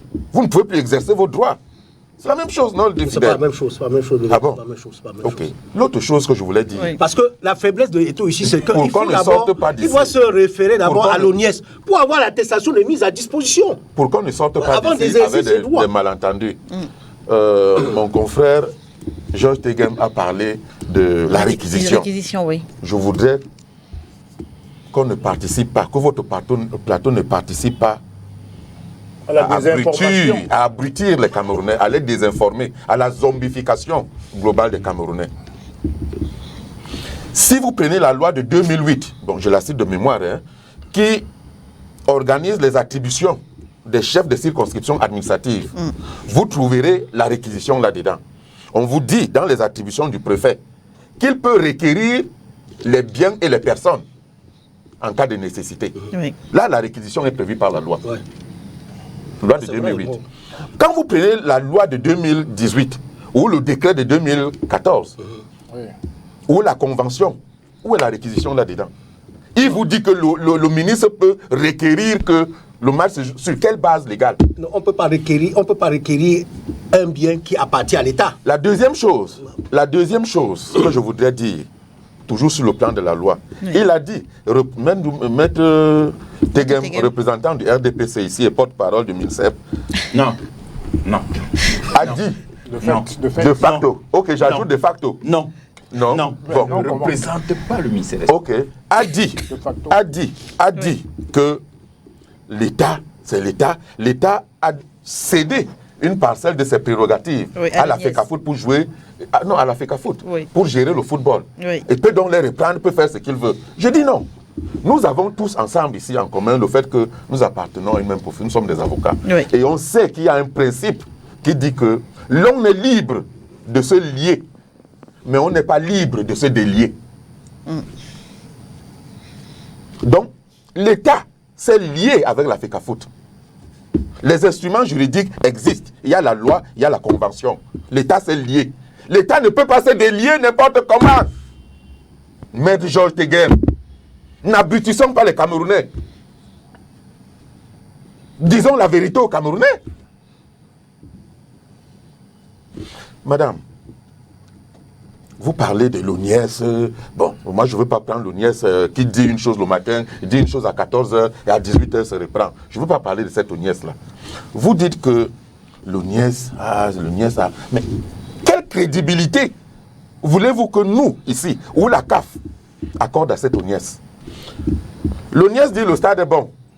Le stade de Japomare, bon, vous pouvez y jouer. Bon, en même temps, un accord de principe, c'est pas un accord formel. Mais... Oui, mais on se demande donc comment est-ce qu'il donne un accord de principe alors que les conditions ne sont pas réunies. Alors qu'il sait que pour donner l'accord, et sur la base de l'accord qu'il donne, la FECAFOOT va poser des actions. Vous le savez. Oui. La FECAFOOT va s'engager. Alors, dès que le ministre dit que je ne veux pas que le match se joue à Douala, il se jouera à Yaoundé, parce que l'État est debout. Parce que l'équipe nationale appartient à l'État. Dès qu'il dit ça, 5 minutes après, l'ONIES change d'avis et dit que le stade n'est plus bon. Et dans la même foulée, vous avez la CRTV. À travers l'ONIES, depuis quand est-ce que l'ONIES est le porte-parole de la CRTV? L'ONIES dit que la CRTV ne peut pas couvrir le match à Garoua. Un propriétaire du bus sort du bois. Au même moment, comme par hasard, il sort du bois et il dit qu'il réclame le bus. Comme par hasard aussi, Camerco dit que les avions ne peuvent pas voler, ou s'il faut voler, on triple le coût. Mais il reste une seule chose, Madame Leila, c'est que le ministre de la Santé ou de l'Environnement nous dise que le 7, il n'y aura pas l'oxygène à Garoua. C'est tout ce qui manque. Qu'il n'y aura pas l'oxygène à Garoua le 7. Et vous voulez que... je vais dire, celui qui réclame son bus, il est dans son droit. Non, il y a une décision de justice, je l'ai ici. Il y a une décision de justice, il avait réclamé ce bus en justice, et la justice l'a débouté. Je peux vous la montrer en 2 secondes. Ça ne prend même pas 1 seconde. D'accord, allez-y pour J'ai la décision de justice, là, Leila. Vous voulez que je vous la lise en public? D'accord. Le temps de chercher peut-être. Voilà. Oui, allez-y, Célestin Diallo. Donc c'est pour vous dire que nous sommes là dans l'esbrouf. Ils ne vont pas accepter ça. Maître Bébé, premièrement, il faut rappeler une chose. Maître Djoubissi, quand vous êtes face à un militaire ou un policier armé, vous avez des droits. Même si vous, en tant que citoyen, vous n'avez pas d'armes, vous avez des droits. La FECAFOOT a des droits reconnus par la République. Qu'est-ce qui domine là dans une République? C'est la loi impersonnelle. Le fait qu'Eto n'ait pas de militaires, de policiers, de gendarmes ne lui enlève pas des droits, puisqu'il y a des règlements. Le président de la République lui-même, d'après la notoriété qui lui coule à la peau, est un légaliste, un républicain. Quand il a donné l'agrément à la FECAFOOT, quand l'État donne l'agrément à la FECAFOOT, il n'entend pas ensuite piétiner cet agrément-là. Ça doit être une association de droit privé, objectif d'intérêt général, c'est vrai, comme l'a dit le maître tout à l'heure, mais il a ses droits. La République, c'est une symphonie de respect, justement, une symphonie musicale. Chacun joue son rôle. C'est-à-dire qu'on ne peut pas, parce qu'Eto n'a pas le dispositif militaire, ne pas lui reconnaître des droits. Alors maintenant, le cas de l'ONIES. L'ONIES, c'est un détachement de l'administration. On a nommé Bell, on l'a mis en mission. Quelle est sa mission? Ce n'est pas de donner des arguments sur des bases techniques, infrastructurelles.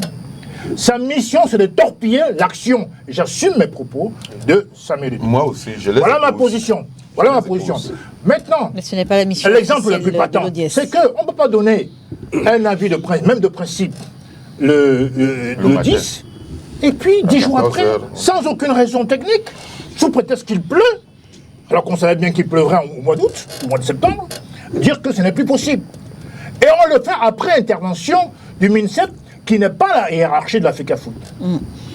Monsieur Molekombi est un employé de l'État.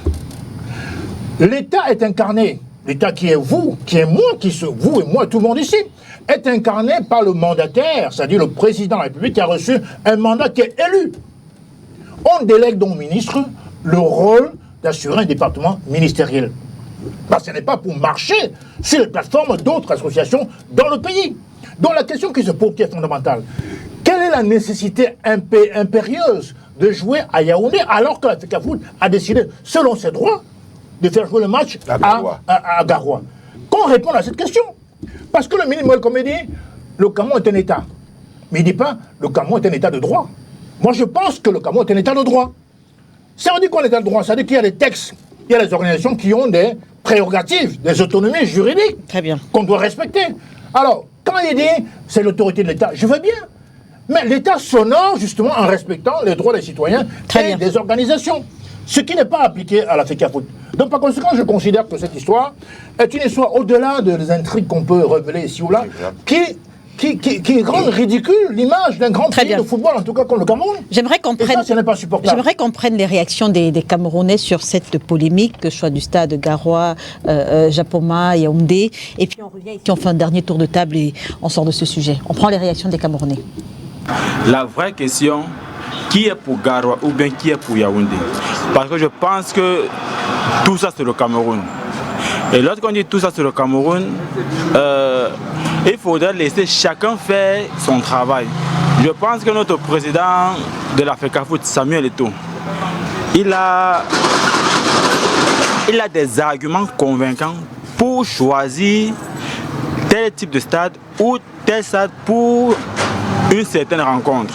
Bon, je ne vois pas pourquoi est-ce qu'il faudrait qu'on se mette à appuyer notre président parce que, bon, je ne sais pas si c'est parce qu'il est jeune ou bien, mais je sais que le Cameroun, c'est le Cameroun et on doit faire les choses telles que se doit. Un peu plus rigoureux dans ma parole, je dirais même que Yaoundé a eu aussi beaucoup.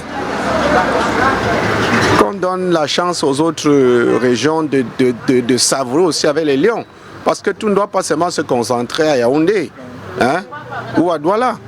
Donc chez moi, vraiment, Garoua, pour moi, vraiment, c'était encore le lieu le plus indiqué. Parce que vous n'ignorez pas que il y a un grand homme du sport camerounais qui est décédé et il a été enterré à Garoua. Je parle de M. Issa Yatou, de feu M. Issa Yatou. Il faut quand même qu'on lui fasse honneur.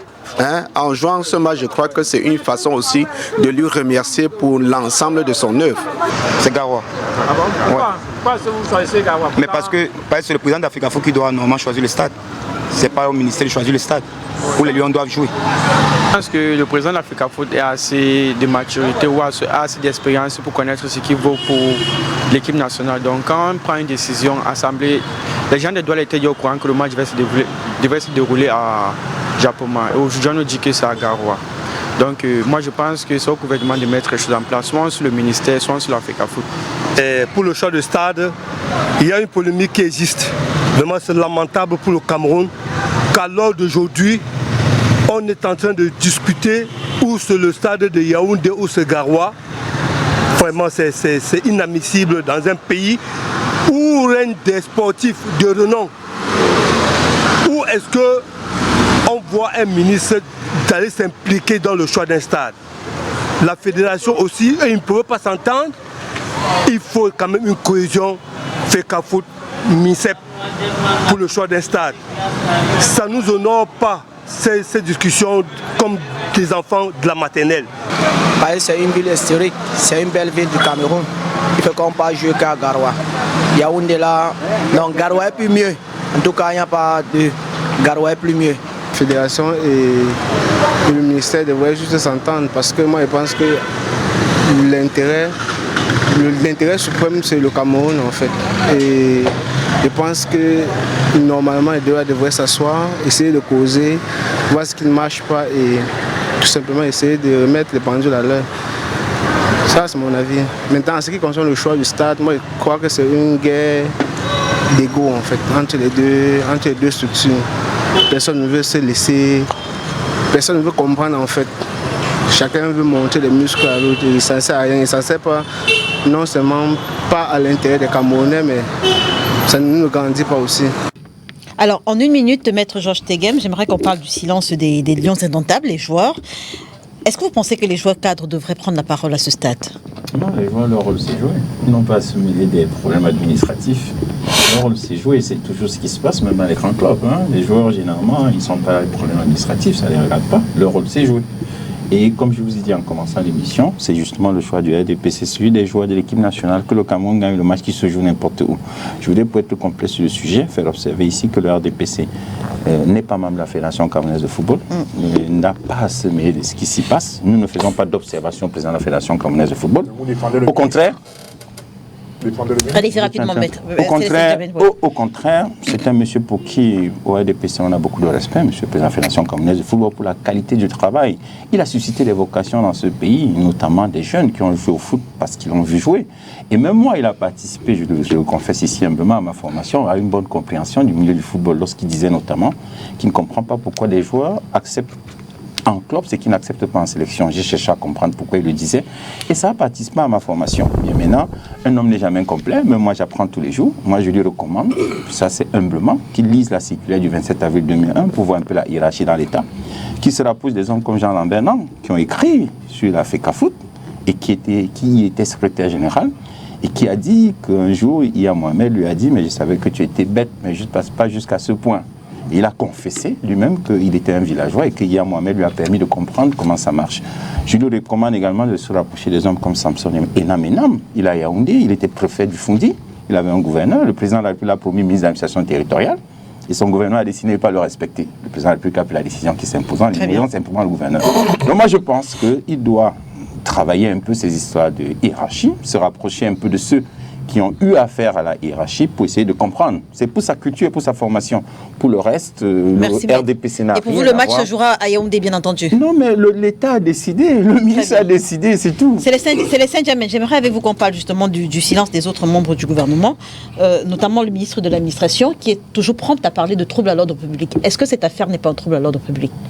Oui, il interviendra en temps utile. Si effectivement cette intrigue débouche sur des scandales ou des désordres publics, il est en... On a vu ce qui s'est passé au Hilton.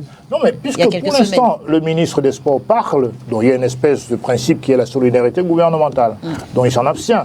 Maintenant, s'il y a un débordement qui touche l'ordre public, il sera tenu, comme il a toujours fait. Je rappelle que c'est l'un des meilleurs ministres du gouvernement. Je l'ai toujours dit.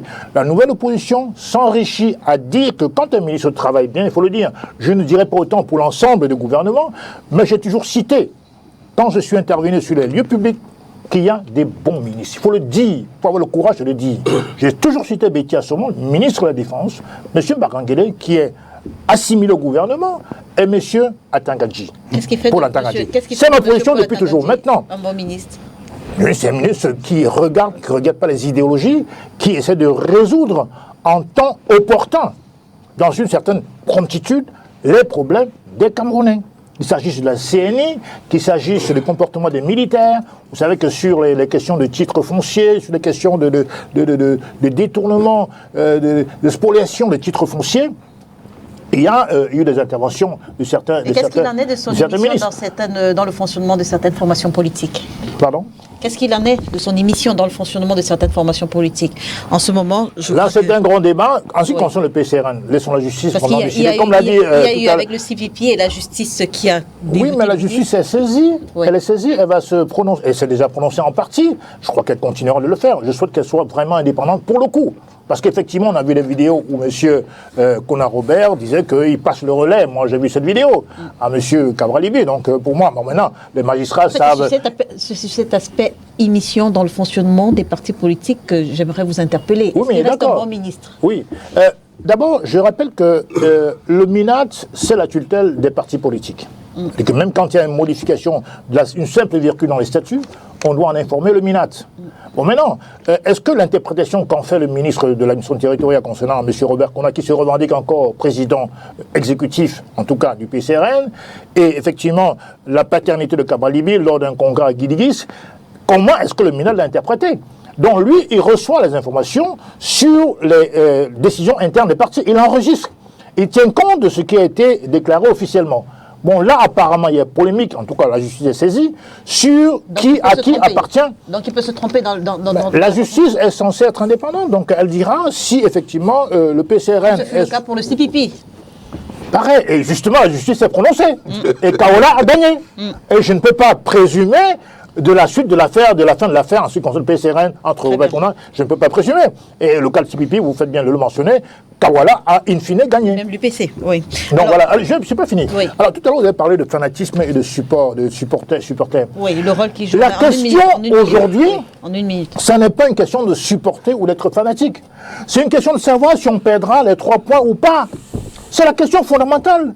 La Namibie va nous guetter au coin de la rue, là où l'État aura décidé, ils n'iront pas. Ils iront là où la CAF leur a demandé d'aller et ils vont gagner sur tapis vert les 3 points. Et on aura l'air de quoi, nous, Camerounais? Imaginez le bras de fer. Un homme de la rue l'a dit. La question, c'est que ce n'est pas de se livrer de manière stupide à les intrigues. Mais au soir du 8, qu'est-ce qu'on aura à dire si jamais il y a un forfait sur tapis vert? C'est la question fondamentale. Et pour finir, sur ce qu'a dit Maître Tegem en début d'émission, sur Samuel Eto'o, Samuel Eto'o est un citoyen camerounais qui est libre d'adhérer au RDPC ou non. Il en a le droit. Il a le droit. Ça n'a pas à influer sur son management de la FECAFOOT. C'est 2 choses différentes. Donc, il faut qu'à ce niveau aussi, les choses soient claires.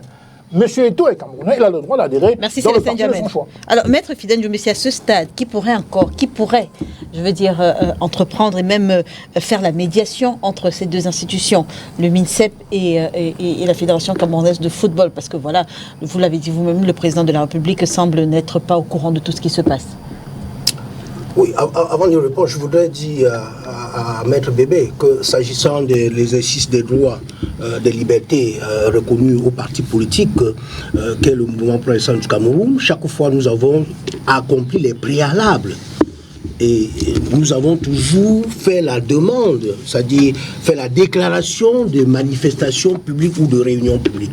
Et chaque fois que l'administration n'a pas répondu favorablement à nos déclarations, ou chaque fois que l'administration a pris des décisions d'interdiction, le mouvement pour la naissance du Cameroun n'a pas tenu la réunion, n'a pas manifesté. Et depuis quelques temps, depuis quelques mois, et depuis l'année dernière, cette administration n'a pas permis que le mouvement pour la naissance du Cameroun, que le président national, le professeur Maurice Kamto, tienne le meeting à Maroua pour installer le bureau régional élu, n'a pas permis que le meeting se tienne à Garoua pour installer le bureau régional élu, à Gaoundéré. Vous êtes descendu sur le terrain, non? Vous êtes descendu, vous avez fait des marches interdites. Non, jamais. En 2020, vous avez contesté la décision du Conseil constitutionnel. Vous avez contesté la décision de justice.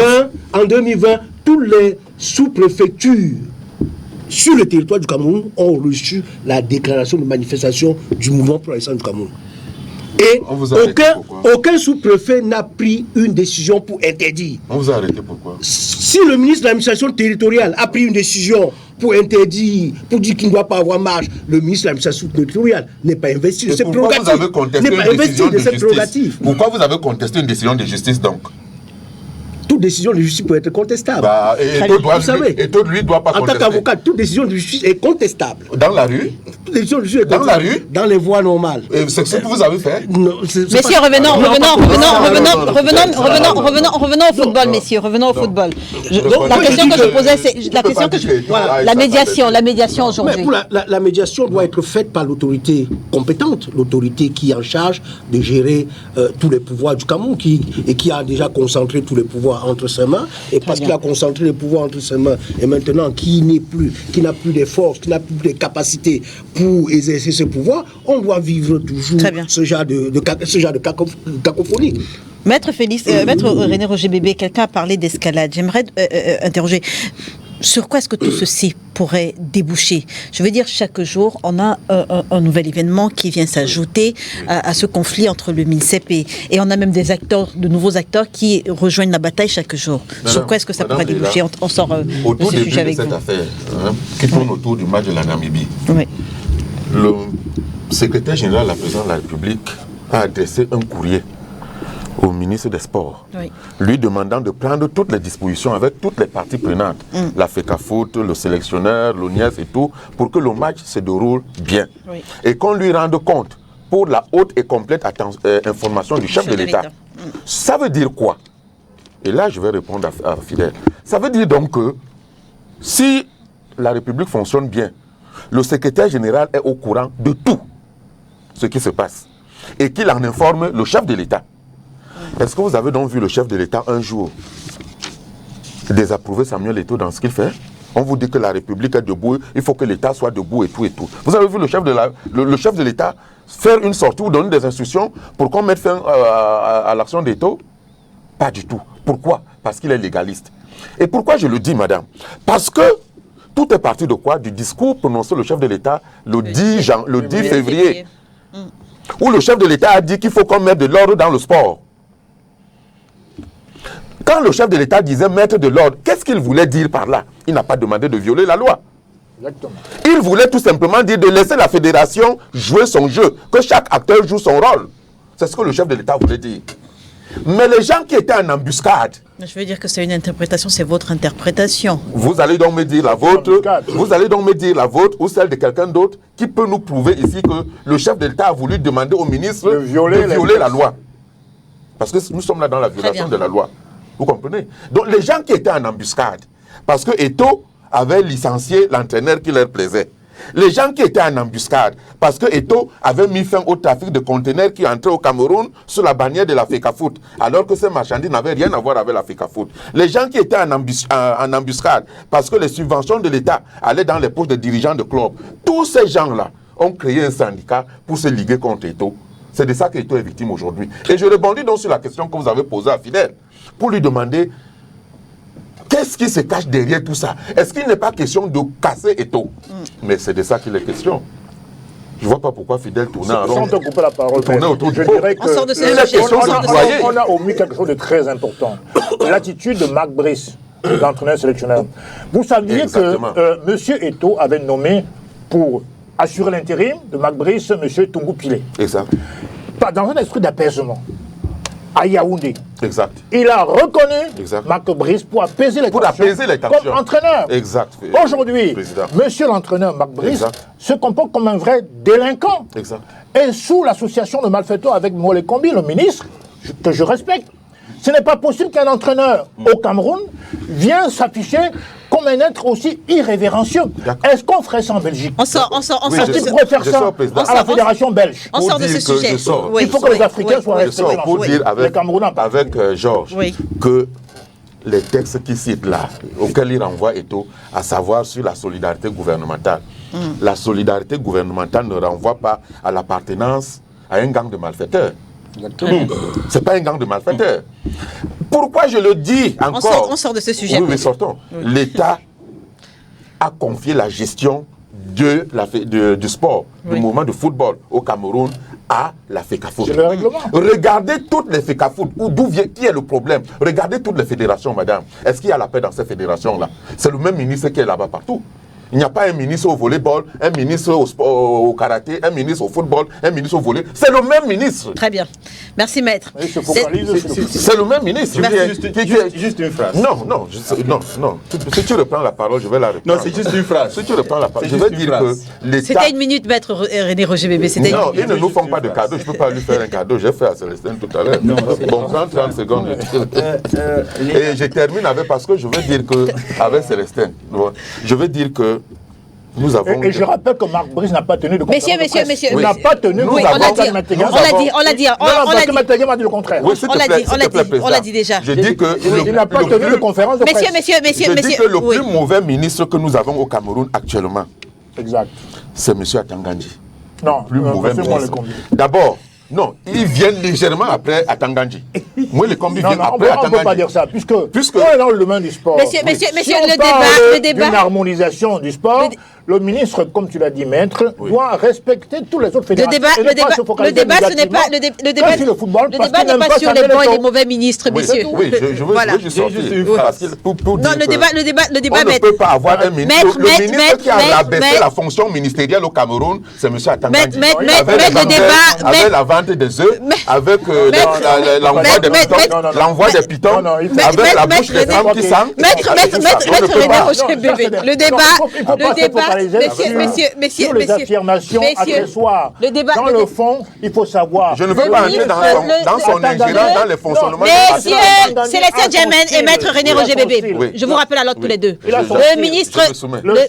Célestin Djemène, le ministre de l'administration territoriale, n'est pas en débat ce dimanche. Voilà, on en a parlé déjà. En une minute et on sort de ce sujet. Merci de me donner la parole pour terminer. Je vais faire observer quand même 2 ou 3 choses sur ce plateau. Rapidement. La première chose, c'est que en 1994, lorsque la fédération était gérée par quelques personnes qui l'avaient organisée ici à partir de Bonamoussadi, ils avaient voulu les stades pour jouer les matchs de championnat et le gouvernement ne les avait pas aidés. Ils sont allés voir le proviseur du lycée Leclerc pour jouer sur le stade du lycée Leclerc. Et une fois, il y a eu un problème ici dans la Ligue provinciale du football du littoral. Je suis allé moi-même au stade de Bépanda voir un match, on avait scié les poteaux du stade. Donc, il y a des problèmes au Cameroun qui sont déjà arrivés. Ça peut arriver. Mais je voudrais faire une observation à la délégation namibienne qui arrive. Oui, je voudrais vous rassurer. Laissez-moi. Je voudrais rassurer les Namibiens que le Cameroun est une terre de démocratie. Donc, lorsque les gens parlent comme ça, c'est la démocratie, c'est la liberté. S'il vous plaît. Je vais finir là. Donne-moi une phrase. Le Cameroun est une terre d'humilité, de dialogue, de solidarité, d'amitié, d'humilité, terre d'accueil. Oui. Venez tranquillement. Vous serez assis. Vous serez accueillis comme toujours dans ce pays hospitalier. Les inscriptions sur les listes électorales se sont achevées ce samedi 31 août 2024 à 14h exactement, heure du Cameroun. Un premier commentaire, Maître Ndjoubissi, sur le déroulé de ces inscriptions. C'est terminé pour 2024. Nous avons observé cette année qu'il y a eu un engouement pour les inscriptions sur les listes électorales. Et cela démontre que les Camerounais ont la volonté de participer à la vie politique de leur pays. Et cela s'est passé, cela a eu lieu grâce aux efforts du mouvement pour la renaissance du Cameroun, dans la sensibilisation, également aux efforts des autres partis politiques, les efforts des membres de la société civile, comme comment il s'appelle encore? Non, il y a un monde à venir et il y a l'abbé Lado, le père Lado, Ludovic, qui a également sensibilisé et a amené les autorités religieuses et plus précisément certains évêques à faire des déclarations pour sensibiliser les Camerounais à s'inscrire sur les listes électorales. Mais au cours de cette opération, nous avons rencontré beaucoup d'obstacles, multipliés par ELECAM, à l'intérieur du pays comme à l'extérieur. Quels étaient ces obstacles? À l'intérieur du pays, ELECAM n'a pas toujours mis à disposition les kits suffisants pour enrôler les Camerounais volontaires de s'inscrire sur les listes électorales. Nous avons rencontré ça sur le terrain. Plusieurs fois, nos amis politiques ont mobilisé des masses. Moi-même, j'ai vécu à Bandia, où nous sommes allés à Fondjomon, nous avons mobilisé des gens pour s'inscrire. Et les Camerounais n'est pas venu. Et il y a des cas comme ça multipliés dans le pays. Donc les obstacles viennent de l'ELECAM. L'ELECAM n'a pas la volonté d'inscrire le maximum d'électeurs possible. Volonté ou moyen? La volonté aussi. Parce que même le peu de moyens, qu'il y a, ils ne mettent pas à la disposition. Et vous vous souvenez que quand il y a eu ce grand engouement, Vous avez vu, on a parlé du ministre Atanguen tout à l'heure, que Maître Bébé a dit que c'est le pire des ministres qu'on connaît au Cameroun. J'ai dit que le débat, ce n'est pas sur le ministre de l'administration territoriale. Oui, peut-être quand je vais dire ça, on va dire que je porte atteinte aux institutions ou aux personnes qui les incarnent et qu'on va m'interdire d'entrer à Yaoundé. Bon, nous sommes au Cameroun.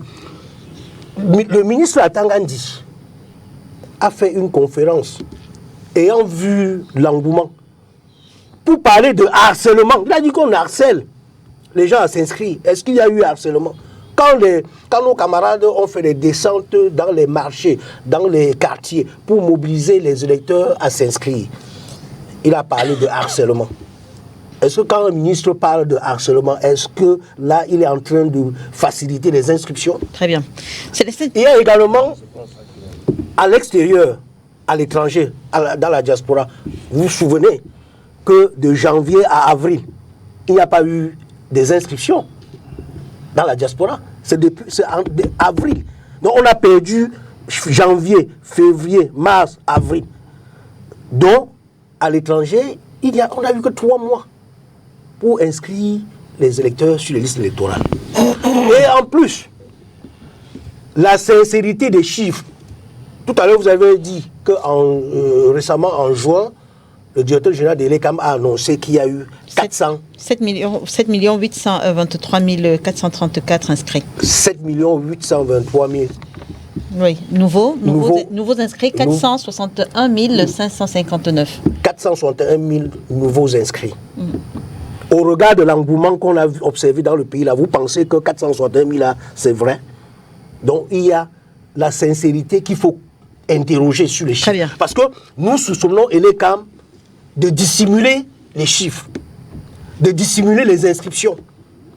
Et quand l'ECAM annonce qu'il y a 7 millions, mais vos soupçons reposent sur quoi? Juste parce que vous voyez les gens... Parce que nous avons fait aussi le pointage parallèle.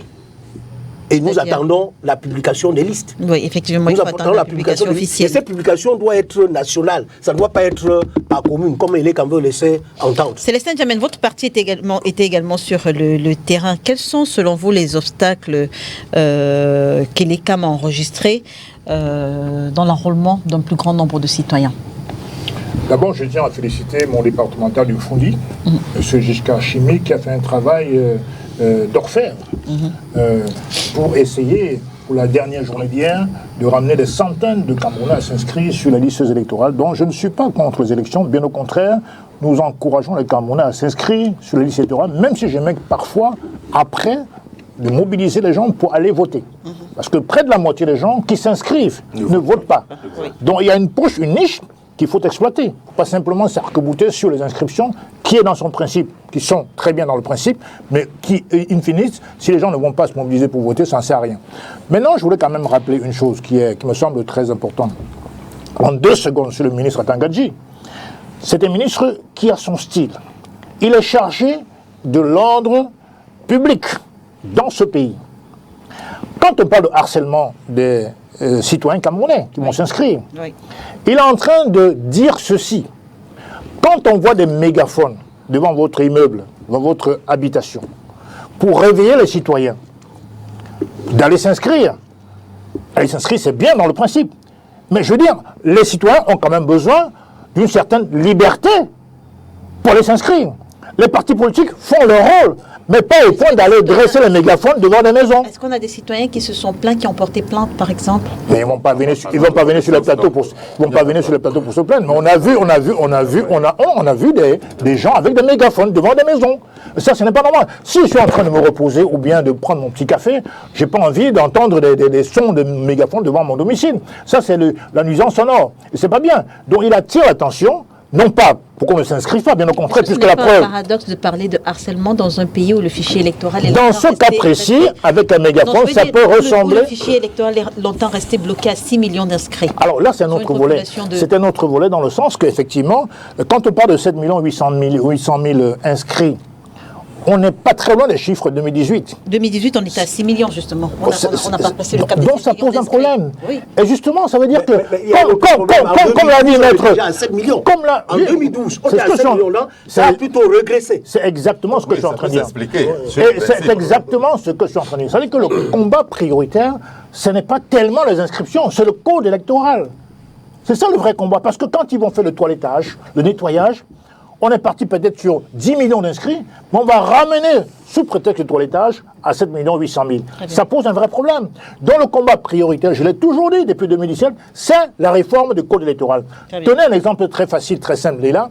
L'article 113 bis du code électoral, qui dit que malgré la présence des scrutateurs dans un bureau de vote, seul le PV présenté à l'ECAM par le président du bureau de vote fait foi. Alors maintenant, et on rajoute, la loi rajoute que l'enveloppe qui contient ce PV doit être hermétiquement fermée. Dans la plupart des cas, cette enveloppe n'est pas fermée. Moi, je l'ai vécu en tant qu'élu, je l'ai vécu en tant que superviseur en 2011. C'est-à-dire que les gens, présidents du bureau de vote, très souvent appartenant au RDPC, vont laisser l'enveloppe ouverte et à la base de l'ECAM, vont sortir et mettre l'effaceur ou sortir avec leur calligraphe, parce qu'ils ont des calligraphes, qui savent parfaitement imiter la signature, et fournir un PV avec les chiffres qu'on lui a recommandés. On aura beau s'inscrire 15 millions, 20 millions, mais dans le fond, le PV qui sort sera leur PV. Ça, je peux pas Donc l'attester. ça force le jeu. Voilà, Maître Georges Teghem, en attendant la sortie de l'ECAM sur des chiffres, comment est-ce que vous appréciez justement la mobilisation qu'il y a eu cette année autour des inscriptions sur les listes électorales? Vous savez, au RDPC, nous, on a toujours demandé aux citoyens de s'inscrire. Donc, pour nous, ce n'est que très normal, c'est une activité normale. Et lorsque je le dis, certains vont me qualifier de sarcastique.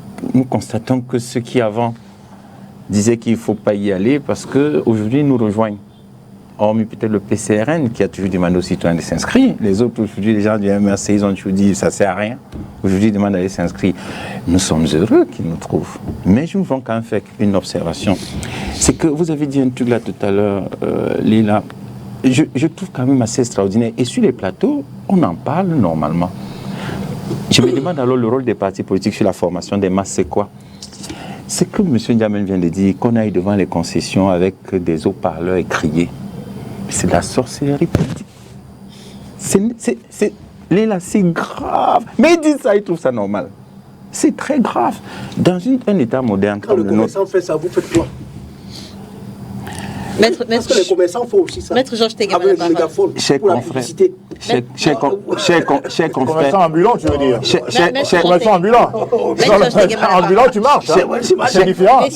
Quand on est devant votre maison et qu'on crie dans le mégaphone, c'est différent d'un commerçant ambulant. Cher confrère. On est dans le marketing politique. Oui, mais là, l'homme est ambulant, l'autre ne l'est pas. Cher confrère. La nuisance sonore d'un côté et pas de l'autre. Cher confrère aîné et formateur, dont vous cautionnez ça dans un État moderne, comme le Cameroun. Et vous, c'est comme ça. C'est comme ça que ça se fait en République. Vous qui voulez construire. Attendez. Cher confrère, ça ne se voit nulle part. Non, vous en parlez même sur un plateau. Et tout à l'heure, j'ai entendu les grands mots. On veut abrutir. Vous avez dit quoi? Zombification. C'est ça, ce que vous faites là. Il faut respecter les citoyens et puis respecter la norme.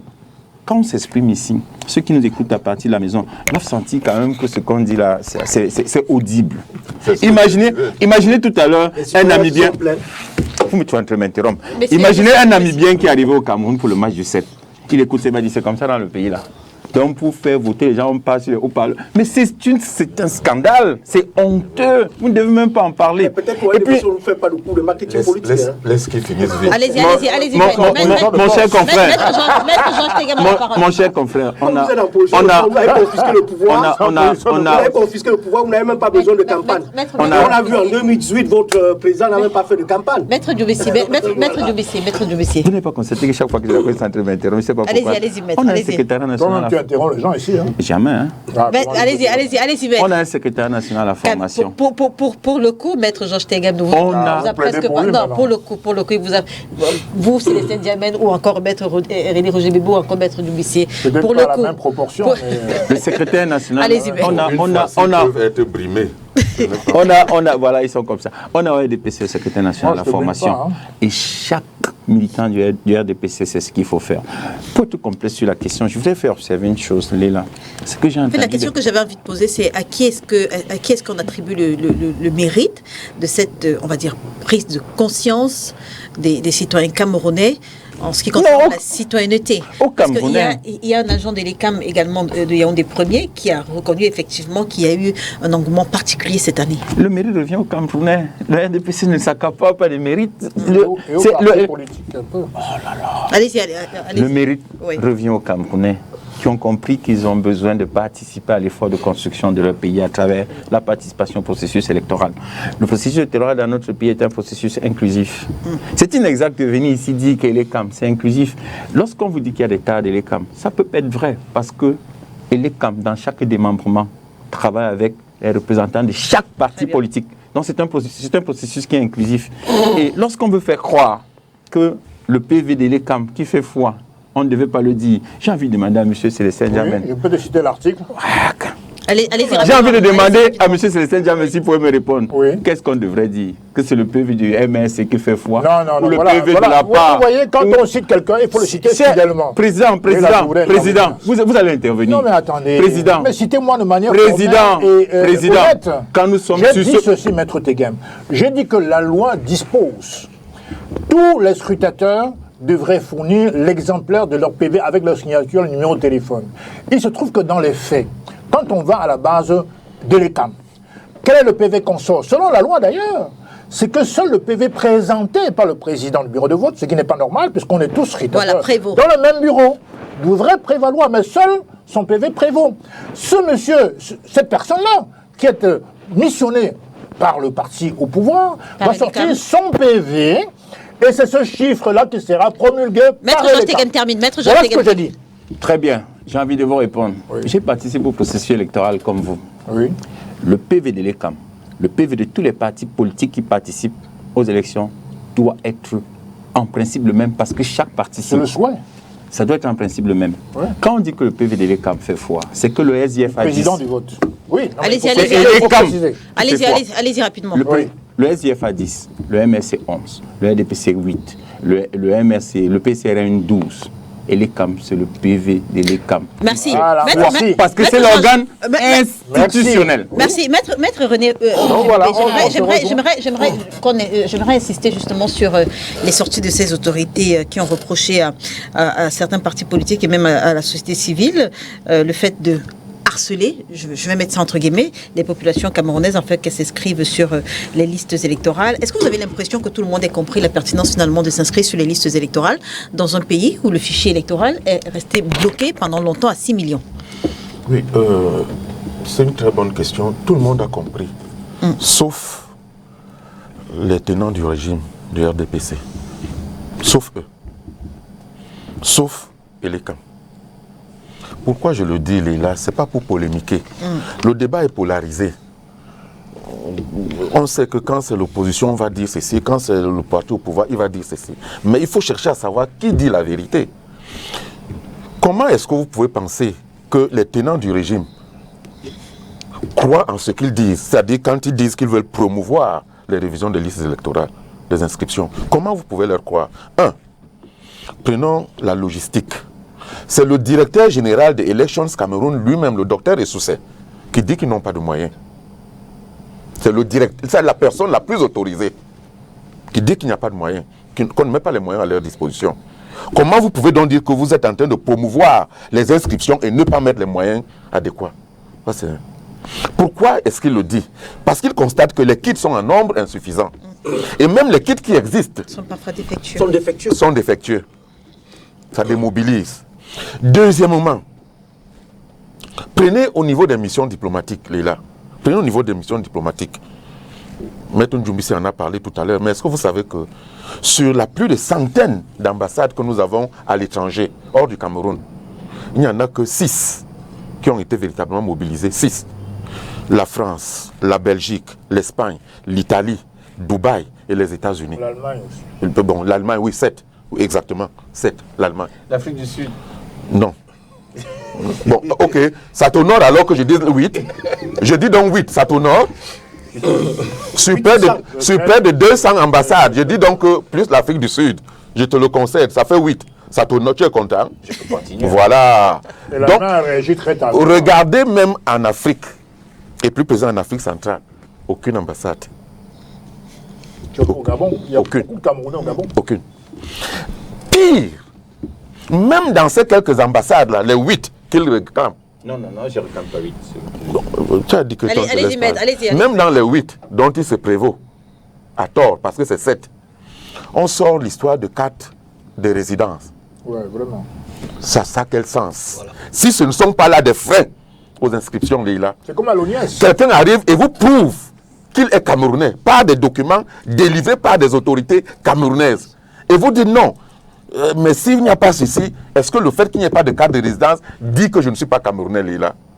Si je suis camerounais, comment on dit, c'est-à-dire les Camerounais qui ne sont pas en situation régulière.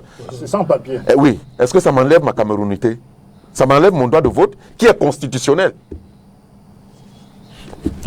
Troisièmement, l'attitude de l'administration elle-même. Les décisions malheureuses prises par l'administration. Est-ce que vous savez qu'en 2017, avant 2017, on s'inscrivait même les dimanches? Et que depuis là, aujourd'hui, on interdit les opérations d'inscription les dimanches. Pourquoi cela? C'est des freins. Pourquoi c'était bien d'inscrire les dimanches? Parce que vous aviez des gens, surtout des gens dans l'arrière-pays, qui travaillent de lundi à samedi. Ils vont dans leurs champs. Quand il pleut, vous ne pouvez pas lui dire de ne pas aller planter, parce qu'il doit aller s'inscrire. Quand il fait soleil, vous ne pouvez pas lui dire de ne pas aller récolter son pistache, qui va pourrir pour aller s'inscrire. Il n'y a que le dimanche où ils peuvent aller s'inscrire. On se rend compte de ça, on sait qu'on est impopulaire à l'arrière-pays, on dit on n'inscrit pas les dimanches. Pourquoi? Deuxième obstacle, troisième ou quatrième obstacle, je ne sais pas. Est-ce que vous savez, Leïla, qu'avant, on s'inscrivait jusqu'à, c'est-à-dire de matin, jusqu'à 19h. Et aujourd'hui, on s'inscrit uniquement jusqu'à 15h. À 15h, vous arrêtez.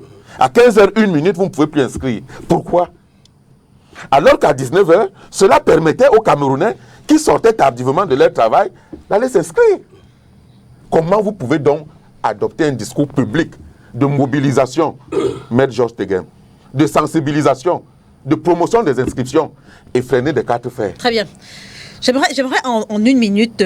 Vraiment, Léla, c'est le lieu pour moi, à la suite de ce que le président Célestin Djamène a fait, de remercier tous les Camerounais qui se sont mobilisés. Tous les Camerounais. Très bien. Tous les acteurs, les partis politiques, le PCRN en tête, il a reconnu. Les acteurs de la société civile, et notamment les membres, les militants et sympathisants du PCRN.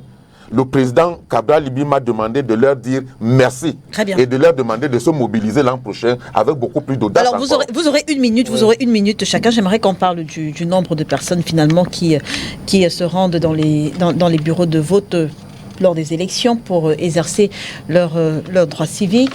En 2018, sur près de, vraiment ce sera en 1 minute, en 2018, sur 6 667 754 inscrits, on avait environ 3 millions de votants.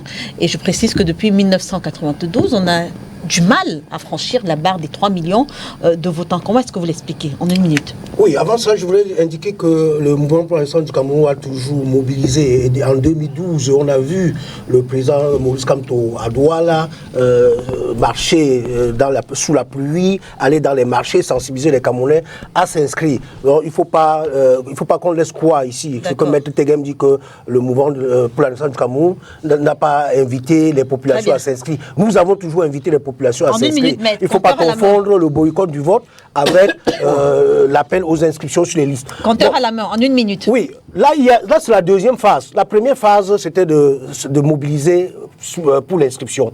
Et maintenant, la deuxième phase, nous allons mobiliser pour la participation au vote. Parce qu'il faudrait qu'on déploie des efforts pour qu'il y ait moins d'abstention. Parce qu'on a observé qu'il y a beaucoup qui sont inscrits, mais que le jour du vote, ils ne parlent pas. Et je voulais aussi rappeler, parce que il est quand même aussi en train d'entretenir une confusion. Parce que la production des cartes n'est pas rapide, et la distribution des cartes n'est pas aussi rapide. Et il faut comprendre que les électeurs doivent comprendre que le jour du vote, Même si vous n'avez pas la carte d'électeur, rassurez-vous que vous êtes inscrit. Voilà, allez dans votre bureau de vote. Allez dans le centre de vote, retrouvez votre bureau de vote et votez avec votre carte d'identité. Le paradoxe entre le nombre d'inscrits et le nombre de votants. D'abord, je dis ceci. En 1 minute exactement. Il faut mettre l'accent sur la niche que constituent les abstentionnistes. Oui. Parce que malheureusement, aujourd'hui, depuis au moins 20 ans au Cameroun, le plus grand parti, c'est le parti des abstentionnistes. Parce qu'effectivement, c'est bien beau d'aller mettre des mégaphones devant des maisons. Il faut mettre les mégaphones après les inscriptions pour effectivement demander, mobiliser cette niche-là qui se cache pour des raisons que je ne comprends pas, qui se cachent et qui ne peuvent pas aller voter. C'est là qu'il faut agir. Mettons sur M. Essousset. Moi, je ne reconnais pas des circonstances atténuantes à M. Essousset quand il évoque le manque de personnel, le manque de matériel. Non. Il est même il est intentionnel dans son approche parce qu'il dit que il y a des toilettages qui vont venir. Il prépare psychologiquement les gens, n'est-ce pas, à subir cette coupe dans les inscriptions massives. Donc, il nous prépare mentalement. Et ça, c'est intentionnel, comprenez. Pour terminer, je dirais ceci. Aujourd'hui, la priorité pour moi, et à part et pour effectivement les inscriptions, c'est clair. Mais la priorité pour moi, c'est effectivement la réforme du code électoral. Parce que c'est un instrument très puissant. Très bien. Le pouvoir, à travers ce code-là, peut rester 200 ans au pouvoir. Aucun de vous ne m'a encore expliqué le paradoxe entre le nombre d'inscrits et le nombre de votants. Qu'est-ce qu'il explique? C'est simplement la démocratie. Les citoyens sont libres de se rendre le jour du vote. Vous savez, il y a des sujets que vous convoquez. J'ai dit vous convoquez la sorcellerie. Parce que le jour du vote, moi-même, Tegem qui suis assis ici, si je me lève le matin, j'ai un palu, je ne sors pas. Je ne vais pas aller mourir en route. Donc ça peut arriver. Il y a des cas de force majeure, il y a tout. Donc, vous le dites comme si lorsqu'il y a moins de vitesse, ça arrange le RDPC. Voilà, vous voyez, vous cherchez le RDPC partout. C'est que vous posez un problème. Vous posez un problème. Moi, je vous dis ce qui peut être une explication. Les citoyens sont libres. Parfois, ça trouve quelqu'un, il est en voyage à l'étranger d'affaires. Il ne va pas laisser son voyage pour venir voter. Par exemple. On ne vote pas où? Excusez-moi. Il peut être inscrit sur une liste. Il estime qu'il est, je ne sais pas moi, au Népal, ou je ne sais pas quoi, dans un pays où il n'y a peut-être pas de consulat du Cameroun et il ne peut pas venir, il ne vote pas.